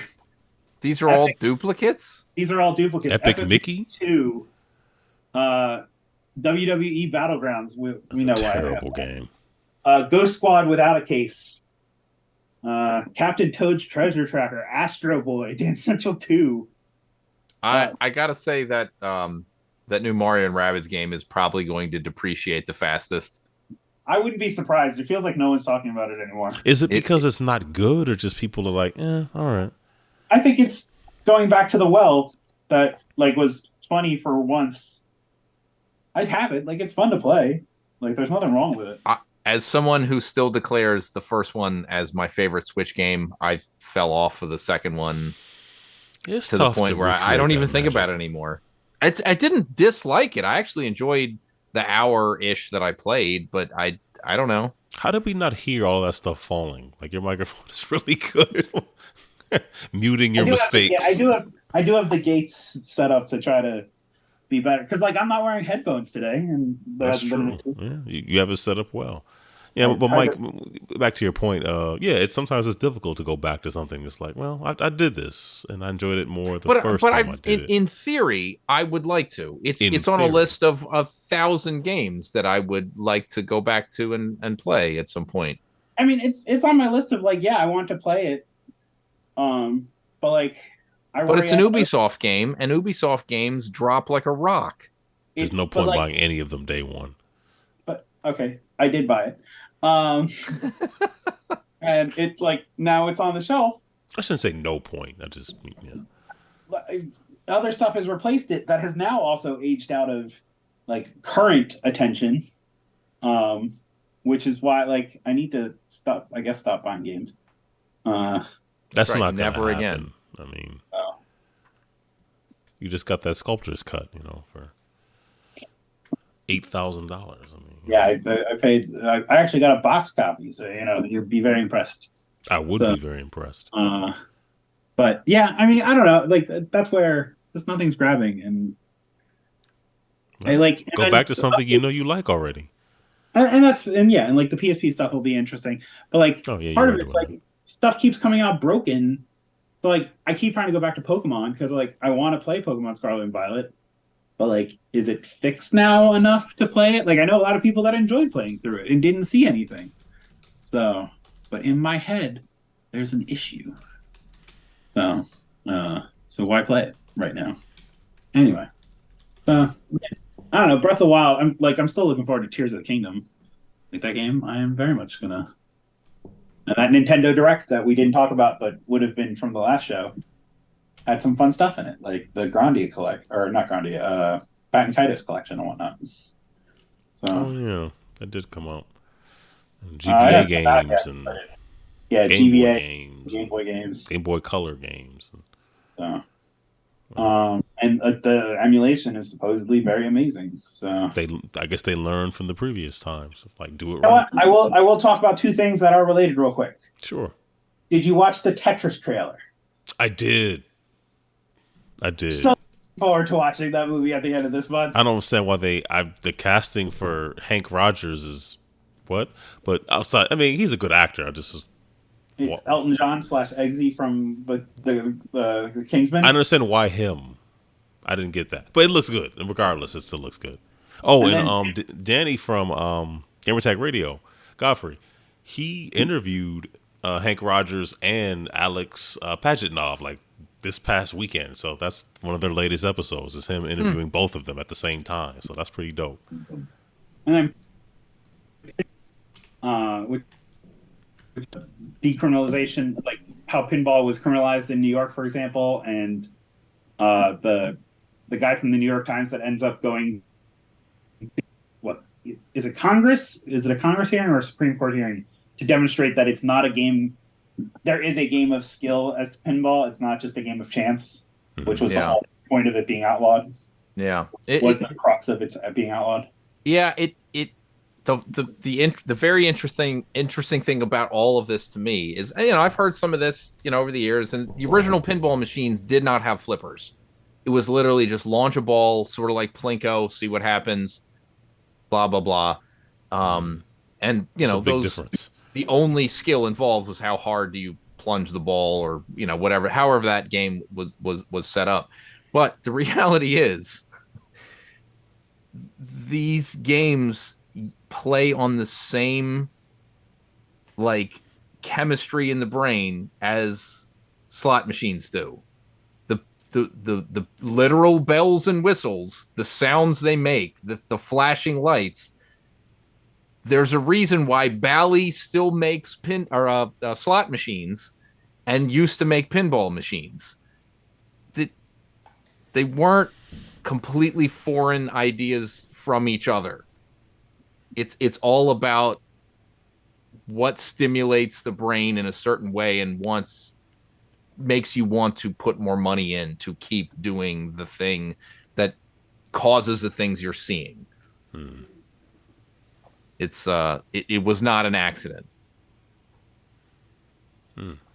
However, yes, that movie looks very interesting, and I'm going to watch it. I'm interested in checking that out. I'm not sure if it's in theaters or it's on a streaming service. I think it's on Apple TV.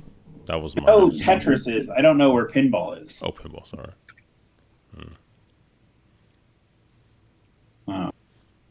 Save pinball. I'm looking it up right now. It doesn't have like a rating at the bottom. It's going rogue. It's being released by one man in his basement. You first. You need to know him.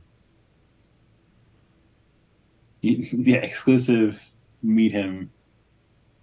The man who saved Pinball film. Here you go. Get updates. I mean, it's been at a bunch of like film festivals. So I don't see. Yeah, see, it still lists just festival screenings. No, whatever. It'll come around. I'm sure eventually in some capacity. But it is as the movie does, explain, I'm sure, with with a person who has the skills, it is easy to demonstrate the difference between someone who can do jack squat and someone who can control the game. Right. And that exists in all games or whatever. So to some degree, yeah. Like, you lose automatically in Mario if you don't know how the controller works. Like, there is going to be people that run into the Goomba. Versus, like, as you start to learn. It's available as of March 17th on major streaming platforms like Amazon Prime, Apple TV, iTunes. Oh, it's directed to home video. So, yeah. Good. So, fair enough. Oh, yeah, so March is weirdly in March, two dramedies or whatever. In Dromedaries. Electronic games history. So, yeah. So, Neato. The last thing I will mention, just because I got an email from them, so I went and looked. I still own a spaceship in Star Citizen, and I bought that spaceship 9.5 years ago. Did you buy the insurance? It comes with 6 months of insurance because as of the last time I logged so in, 9 years ago, your insurance evaporated. The ship was not flyable then, so I believe the insurance doesn't kick in until you actually take off with it. So, but I went in. I have so many like founders perks or whatever. So your spaceship is still in its wide fold shrink wrap. Yeah. I'm like, oh, I got an email about this. Let me go back and check. Oh yeah, I still own this thing. And like, I have envelopes from each, like, the year of the horse, and from the year of the ram, the year of the monkey, best in show 52, which was from 2022. Like, years back. So at some point, I don't know, I'll play this game. I'll build a computer to play it. But yeah, that man. Star Citizen's been around for a while. Yeah. Or at least it's build up to being around. It's been fundraising for a while. Yeah. For too long. A while. All right. But yeah, I think we're done. Yeah, I think we are. All right, Mike, anything you want to say on your way out? As I always do, encourage anyone who is eligible to donate blood, and anyone who has pets to please have them spayed or neutered. Professionally, of course. Yes. All right. I was going to say, if you want to send us anything, you can always send us a tweet, email us at podcast@GameEnthus.com, or leave us a voicemail at 202-573-7686. And one last thing, Blessing from Kind of Funny Games did a really well done video about black hair in video games. Check it out. I'll leave a link in the notes, but very well done. I really appreciate that. So, Tiny. Hey, it is. Have you signed up for your Extra Life account at extra-life.org to raise money for your local Children's Miracle Network hospital?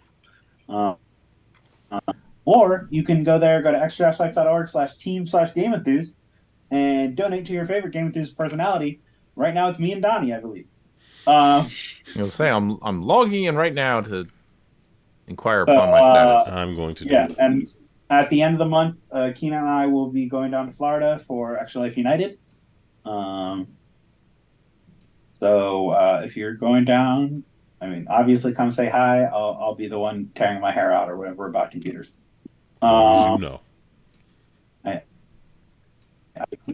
So yeah, so that's what's going on right now. Otherwise, I can't really. I don't think I have anything. All right. Yeah, the audio in this has been recording. It should be fine. And If you're hearing this, you'll know that it was. if you don't, then you never knew anyway. So anyway, that's gonna I guess do it for us, and we will I guess talk at you in about a fortnight. About Fortnite. About Fortnite, and only Fortnite. That's right. It'll be my presence will be brief. I've played it only at Tiny, so yeah. Hey, it's a fun game. Do you want to shoot other people? It is actually it was fun. So yeah, I see why people like it. So anyway, that's it. We're out of here. Peace. The next segment of the show features a discussion about Ant-Man and the Wasp: Quantumania. It is full of spoilers, so if you have not seen the movie, I would suggest watching the movie first and listening to this portion of the show where we go into our feelings about that film. If you don't care but still want to hear us talk about it, have at it. But if you do care about spoilers, understand that there's a lot of spoilers in the next segment. So that's it. Thank you for listening and or watching. That's it. That's it twice. Anyway. All right. Peace. Do we just have Jonathan Majors in the background? That's all. Yes, Jonathan Majors is in the background. And two tiny people. Yeah. Like, no, in the little, I'm pointing at it, but in the little. In the picture, they are on his finger. Yeah. Wasp and Ant-Man. Yeah. Are you sure it's Wasp and not the daughter? I am relatively certain it is. Oh, that's a good question. I don't. Relatively certain that is yellow. But the daughter had more of a role, so it should be. Yeah, it probably should have been her. Yeah. Well, but just as a reminder, the daughter had more of a role, but her name's not in the title. Maybe. They should have played more on the fact that Ant-Man that is deceiving. Is within the word Quantumania. You know, they should have done more with that. Oh. Ant-Man is It's in been Ant-Man, yeah, because don't waste any of this stuff. This is part of this is gold. Right. Don't waste any of your rant. Like, okay, so I guess I'm not sure where this will go in the show, but it's going. So, Kina, we really want to hear what your thoughts are on how much you loved Ant-Man and the Wasp and Quantumania and whatever. Do we want to give some context? As in, we saw it Sunday, and immediately after seeing it, we called our friend Aaron. Yes, and I appreciated that because I wanted instant feedback, and I got it. the only reason we saw it though was because you mentioned that you saw it, and 20 minutes later, David's like, "What are we doing tonight? I'm buying tickets to see the movie." Hold on. You were not going to see it had I not said anything? Me, probably not. Well, we weren't gonna. Traditionally, we go with her brother to see the movie, and he wasn't feeling well that weekend, so we had not originally planned to see it. But I didn't see Black Panther. You did, yeah? No, me and him's all black. You should definitely watch Wakanda Forever. It's really good. I really enjoyed that movie. I do not like movies with emotions. Oh, it has them. Yeah, so I'm purposely avoiding. Yeah, that. Just to let you know, like when that movie begins, when they do the whole Marvel Studios thing, I saw it twice. That is the quietest I've ever had a movie theater be, ever. That's fair. Because it's a tribute to Chadwick Boseman, so it's just dead silent. That's all. So to give you the impact of emotion, the Fast and Furious one, I don't remember which one, where they did the tribute at the end, where they have Paul Walker driving off on the car on a separate road from Vin Diesel. At the end, okay. Yeah. I heard trivia, and I was very confused. I heard trivia as well. I don't remember that. Trivia. I know I said trivia. I think I may have cried. You know, the weird CG kind of kept me from crying. I don't remember this song. And Kina keeps disappearing. She just now he's problematic, and I'm okay with he was problematic then, but okay. Who was problematic, Paul Walker or Vin Diesel? Paul Walker. Oh. What did he do? I don't know. Apparently he liked young girls. He was like a Leonardo DiCaprio. Oh. Like once they're 25, you're out? Like that kind of thing? That was there. There are things you could Google if you would like to know more. Oh, I did Anyway. not know this. Okay, back to Ant-Man. Yeah. Yes. I think it would help if I watched Ant-Man and Wasp. I did not watch that one, but then I was told I don't need to know that. Ant-Man doesn't really impact this. It really And then I doesn't. think it would have helped if I watched Loki. That would have been more. Yeah. So this is where the whole rant started when we called you. I am starting to lose enjoyment with Marvel because I feel like there's a lot of homework you have to do in order to keep up. I feel like once the TV show, they made so much content in Phase 4. This is the first thing of Phase 5, if memory serves. Correct. So they did, Phase 4 was so long, all those TV shows, all those movies, that if you didn't keep up, it's a lot. It's a lot. It does feel like homework. You're absolutely right. It's a lot to keep up with to kind of get the continuity. So let me ask this question. Do you feel you're missing things because you don't get everything? That is what frustrates you. Well, I feel like I should be able to go into a movie and watch it. And if you know everything, then that's great. It's an extra enhancement for you and your viewing experience. But you should be able to go into a movie and watch it as a standalone too, or understanding it's part of. But like that hasn't been, Marvel hasn't had a standalone movie since. Not standalone, but not tied to so much. Yeah. That you have to watch like all 10 episodes of Loki and then all 8 episodes of Wanda and all. But like, isn't that like arguing you shouldn't have had to see the 4 movies before you saw the Avengers to understand who Thor, Hulk, Iron Man, and Captain America are? But that made sense because it was part of that. That was one cohesive like series thing, I guess. But then if you're gonna do that, then my expanded argument to this is that it's not an argument. We're just having discussion. Is when you see Endgame and Infinity War and Endgame, right? There is all of that leads up to that. But it's the movies. It's not all these TV shows. Well, because Marvel wasn't integrating. Well, no one cared about Agents of S.H.I.E.L.D. or Agent Carter. Okay, so those series I enjoyed. Take that back. I mean, I watched all of them, but that's. I tried watching. I didn't watch Agents of S.H.I.E.L.D. or whatever that one was, but that worked for me because you only had to watch 4 or 5 movies. Movies were entertaining. They each had an interesting plot with a villain that you understood and knew its motives. Versus like this, you have to watch, as I didn't even realize there's phases. So all these shows. I failed you. That's really what I just heard. I just heard when you said that you didn't realize there was. I didn't know there was phases. What have I done? Before you've given me hints at this. But I mean, I don't think you're wrong that like I want to be able to go in and enjoy without having to know that if I didn't keep up with every single moment and read every single thing and watched every YouTube video analyzing every single thing, or having you who tells me everything. So, but like, so let's step away from Quantumania for a sec. Doctor Strange. Yes. Did you enjoy that movie? Yes, I enjoyed Even it though more. You had no context for like WandaVision. You hadn't watched WandaVision, right? So you had no context for Scarlett Witch's heel turn. But to be fair, well, but it may. The issue is, and I think this is an issue no matter what, like watching or not, they still haven't built a cohesive and strong argument for Kang being the villain. Okay, so that's the issue. I think. I don't think it's because you didn't watch. No, the movie wasn't very good. Okay. So like, yes, the movie's fun. You know what? It's the ending. The ending, they botched the ending entirely to me. I think watching all the extra stuff would help make it a better experience, and not watching it, I think, does detract from it and makes me less likely to go watch some of these movies because knowing I have to know all that.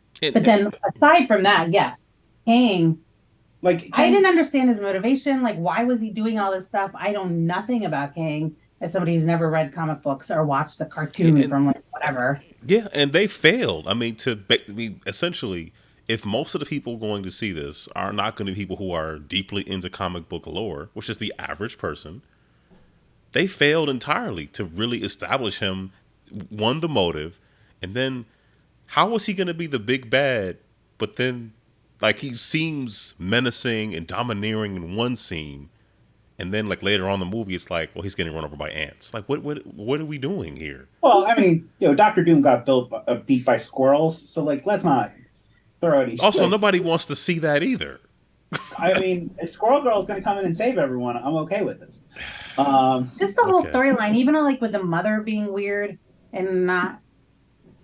I mean, I think that's where I think the bigger problem is, and part of this is this is like the second Thor movie, where this all takes place outside of Earth, and like really like a day.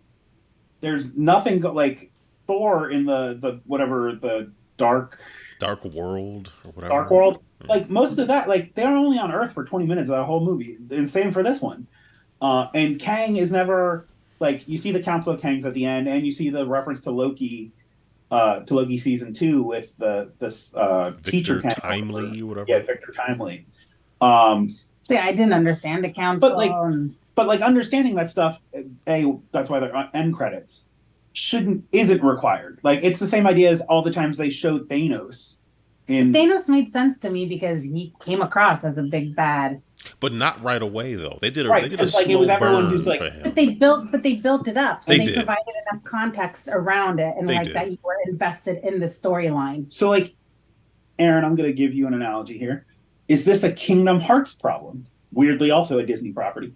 Where if you only played the primary console games of Kingdom Hearts 1, 2, and 3, you do not get the story because you haven't played Birth by Sleep or 52 Days Over 2 or whatever, like, or the mobile game or... You just talked complete Greek to me. No, I don't understand. Your face was, Lakita was like... They go together so, what? So there's I don't need to know. There's a game you series... Stop right it's not that important to me. Final Fantasy, at least. The company that makes Final Fantasy Square and Disney made a game together called Kingdom Hearts. And there are only technically like main series games, 3 games, Kingdom Hearts 1, 2, and 3. It's like Alice in Wonderland based? For example, you go to a world that is based on Alice in Wonderland. Okay. And you have like you play as a really anime looking kid, and then Goofy and Donald are your sidekicks. And it's an RPG, which you've asked me now several times, what does that mean? Because we watched that one okay, yes, continue. That one YouTube channel. So there's three mainline games in that series. There are the deal? Well, 20 side games that you have to play if you want to understand the true meaning of Kingdom Hearts. So I can see there's an audience for that, right? But not for launching a phase. That movie was funny, it was quirky. It was an Ant-Man movie, but it had no teeth. They really should have had someone die and made Kang seem menacing, and then have a sort of nebulous way that they feel like they defeated him, but they're unsure. They didn't do a good job. Isn't that the question at the... I don't know if we want to talk... I mean, we've talked about end credit stuff, like post-scene stuff. That's fine, because that's going to be on the internet in 5 minutes. But, like, the last scene with Scott Lang, like, are we sure he's back in the right place? Like, or is he back in a different world? Oh, because the tasting. Because people are the guy's charging him for money, and he's calling him the bug guy, and... So the coffee shop guys is acting differently to him. Doesn't he think something's disgusting when they deliver it at the dinner? Yeah, he tastes the cake and he's like, "Oh, this." Yeah. Right. Well, to me, and he has that feeling that something is wrong. Yeah, that would have been fine if the ant part didn't happen. It just seems so dumb for somebody to come off so powerful. Why did he float above the ant? It's just that one scene too. It's just like, what are they doing? The other thing, so the people who are living in this, the Micronauts, the Microverse people, but like the lady and then the weird guy who's obsessed with holes, and the one with the light beam, like they gave just enough that we're supposed to care, but they didn't give enough to really care. It's like, am I supposed to know about their stories? No, are they going to show up again? Probably not. I mean, to me, honestly, if they changed like 5 or 6 minutes of that movie, it might have gone over entirely differently. It was fine until it was like, no, not like this. Oh no, it was going just fine, and I don't know why it's almost like they forgot. Like, oh yeah, we're introducing the next big thing. Let's make the person seem like they're the next big thing. Well, They forgot what they were. They forgot the assignment. Like, oh right. Or was Am I too early? Was Loki and A little bit. Ant-Man supposed to be a lot closer? All right, I'll be back. Yeah, Just I don't know what Mike was doing. He could have just stayed. But anyway, were they supposed? Like for example, Loki 2 just got indefinitely delayed. Really? I saw that. I saw a headline. Haven't they been filming it already? It was removed because I think it was supposed to come out at the end of this year. There. Oh yeah. Well, they didn't plan this well. Then, my point is, if Kang is supposed to be the next Thanos level villain, they should have planned for this better. They should have planned. Oh, there's a massive correction apparently happening. There's rumored. It was supposed to come out this summer, but now it's not coming out till the fall.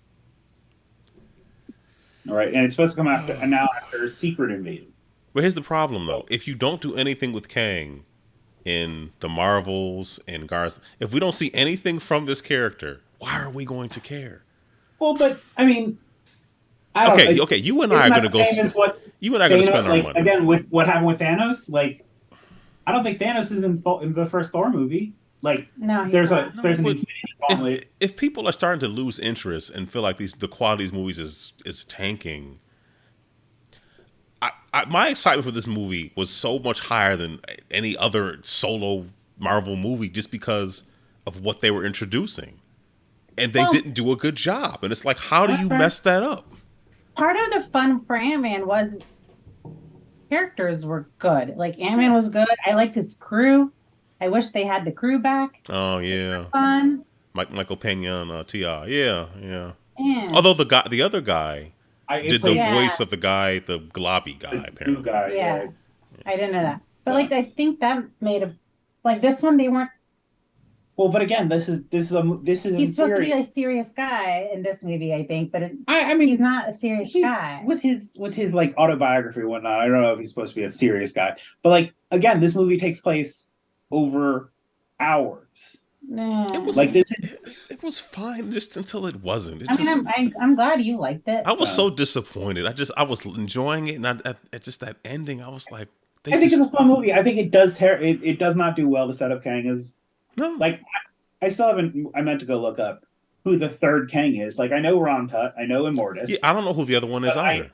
I'm like, is that supposed to be Iron Lad? Like, but like a weirdly older Iron Lad? Because doesn't like a lad to me. Like he's another version of Kang. So I mean, yeah, I guess we'll see. But yeah, like I mean, I don't think it's. Yes, you should go to a movie and enjoy it. I think there is some parts to Marvel that they have abandoned the recap. And that's just... And they did that 15 movies. No, and I know they did that 15 movies ago. It's just a shame because they're getting the serious people watching it, which is fine. But they're losing. The serious people bring significant others and kids. And yeah, that's true. And maybe they figured that's enough. Maybe they're like, well, there's enough people who are really into this to keep us going. But looking at the box office receipts and a 69% drop week to week, somebody goofed. I mean, we're gonna see. Like, is this gonna do better than Thor? I would assume so. Oh, see, Thor was better. Thor was better, and Thor was also like not really consequential at all. Yeah, well, so and there's the thing. Like, Thor has not, unless, and again, this is a Dave Whalen theory. I think Kang is all part of the plan. Like window dressing. Kang, well, I kept expecting another Kang to come in, wipe him out, and they've like, I'm the real. That never. Because after that, the scene with the insect, I was just like, oh, okay, well, clearly somebody else is coming in to take over this. Oh, they're not. Right, this is a mistake. I still think there's a pantheon discussion to be had. Like, we have now introduced gods in almost every one of the movies that are exclusive to, like, again, the Norse. In Asgard, you have Bast. You have Hercules, and who's coming after Thor? Yeah, who's coming after Thor and whatnot. So, like, it feels like we have a God War coming, which would be, I think, a more interesting than Kang the Conqueror. Where does that even fit in? Does it have to fit in? What phase is that? Here's the thing, though. It's going to make money. What if they take care of Kang at the end of the Marvels? But they're And not. then, like, They already announced well, the Kang Dynasty is the see, next Avengers movie. They've announced it now, but like you see them do like the strike through, and then it's like God War or something like that's 100% something they could do. Kind of like how they changed the name of Falcon and Winter Soldier at the end of that series. Yes, they did. But I haven't seen that either. But to me, if you're pivoting that much, like you're admitting you made a mistake, I also don't have that much faith in what you're going to pivot to if what you planned for was so poorly executed. Was this always the discussion though? Like it's not a pivot. If this was always like we decided to make the change because Kang again is another like. Isn't a change a pivot? Isn't that what a change? Right, but those the same things? If this was always the plan versus a pivot being something you're responding to. I feel like striking through and moving Loki. Might file everything. What's that?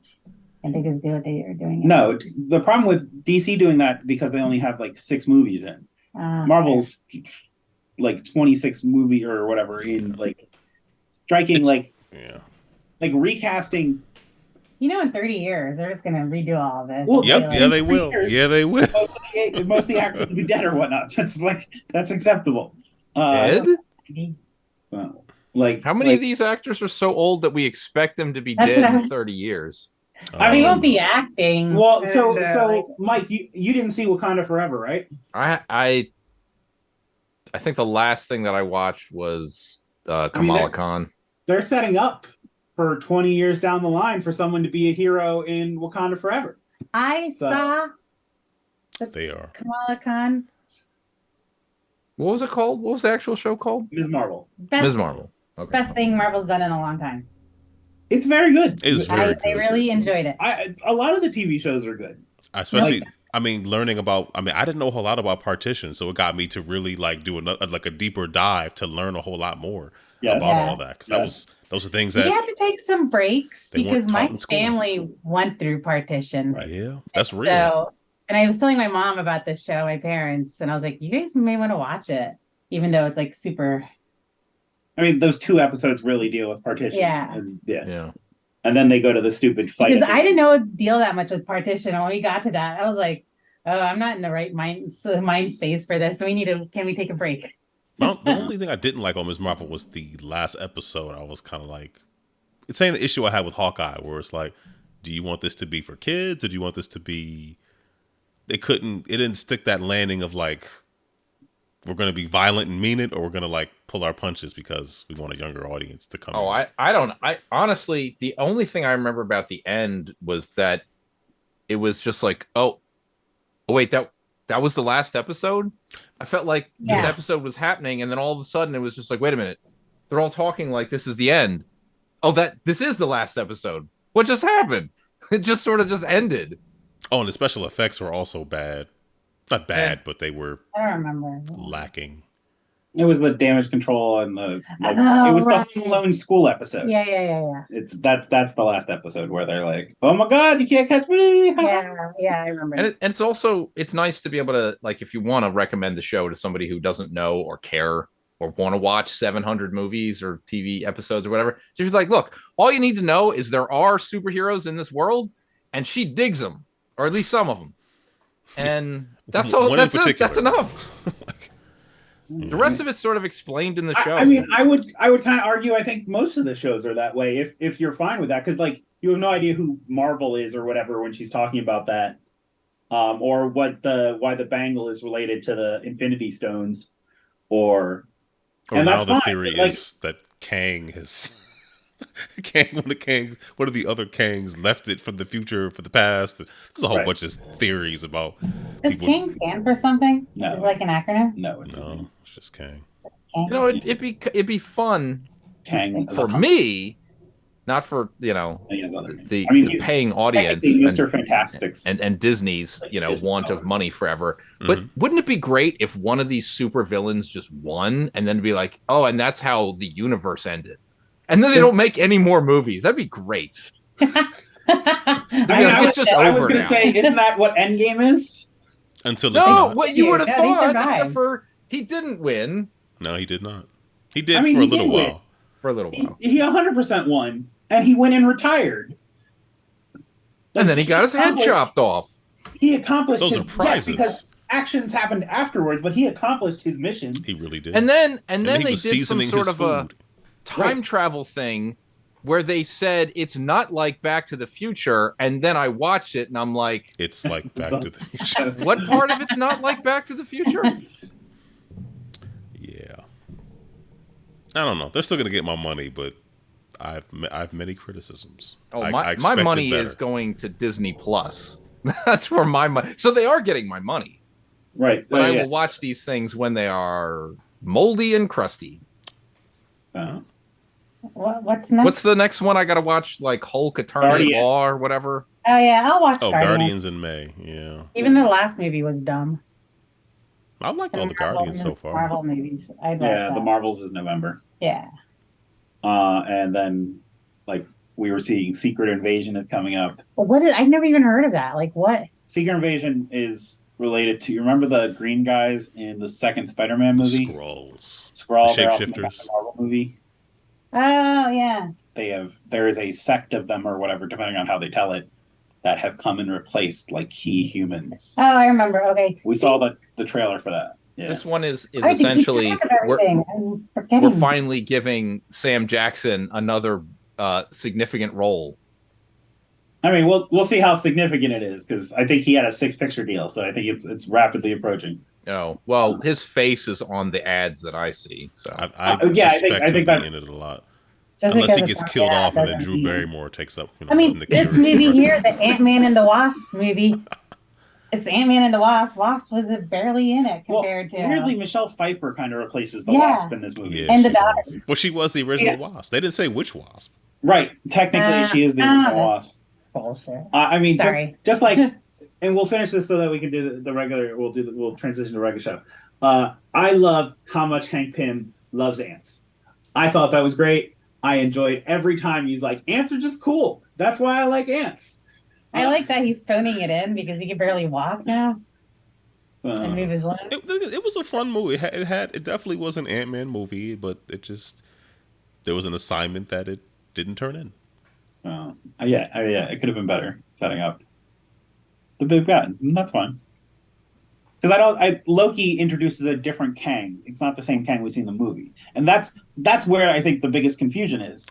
There are going to be hundreds of Kang, I could have set that up better, the explanation. and the thing is, Oh, they do kind of explain that in Loki. That the one in Loki, the man at End of Time, is preventing all the Who other has time Kangs. to watch everything? There's so much TV and movies now, and everybody's like, "Oh, you got to watch this, you got to watch Yeah. that." What kind of and by That's the a fair time question. the pertinent have time information to do comes this. around, I I don't need remember all those details. I got to wash dishes. I watch stuff while I'm washing dishes. Actually, Do you wanna yell at the kids on the lawn? Like, Yes. You want that is some Oh really yeah, back in my day they only made featured content no. It's sometimes. we had one radio. We I'll had sit out on my channels, front and porch. 2 of them were snow. Listen And to the yell at the shadow kids. because he knows all. I like when you had to go up and turn the knob, and you got your 6 channels. You knew it was coming on. I'm gonna tell them kids to get off my lawn, and they're like, "Sir, we're in the middle of the street. We don't care about your grass." And I'll be like, "Get further away from my lawn." How dare you walk Go so behind far my away you house? can't hear me yell at you. What? And they just put their headphones on and continue to move. They're like, "Yep, got it. Can't hear you no more." Sold. I like it.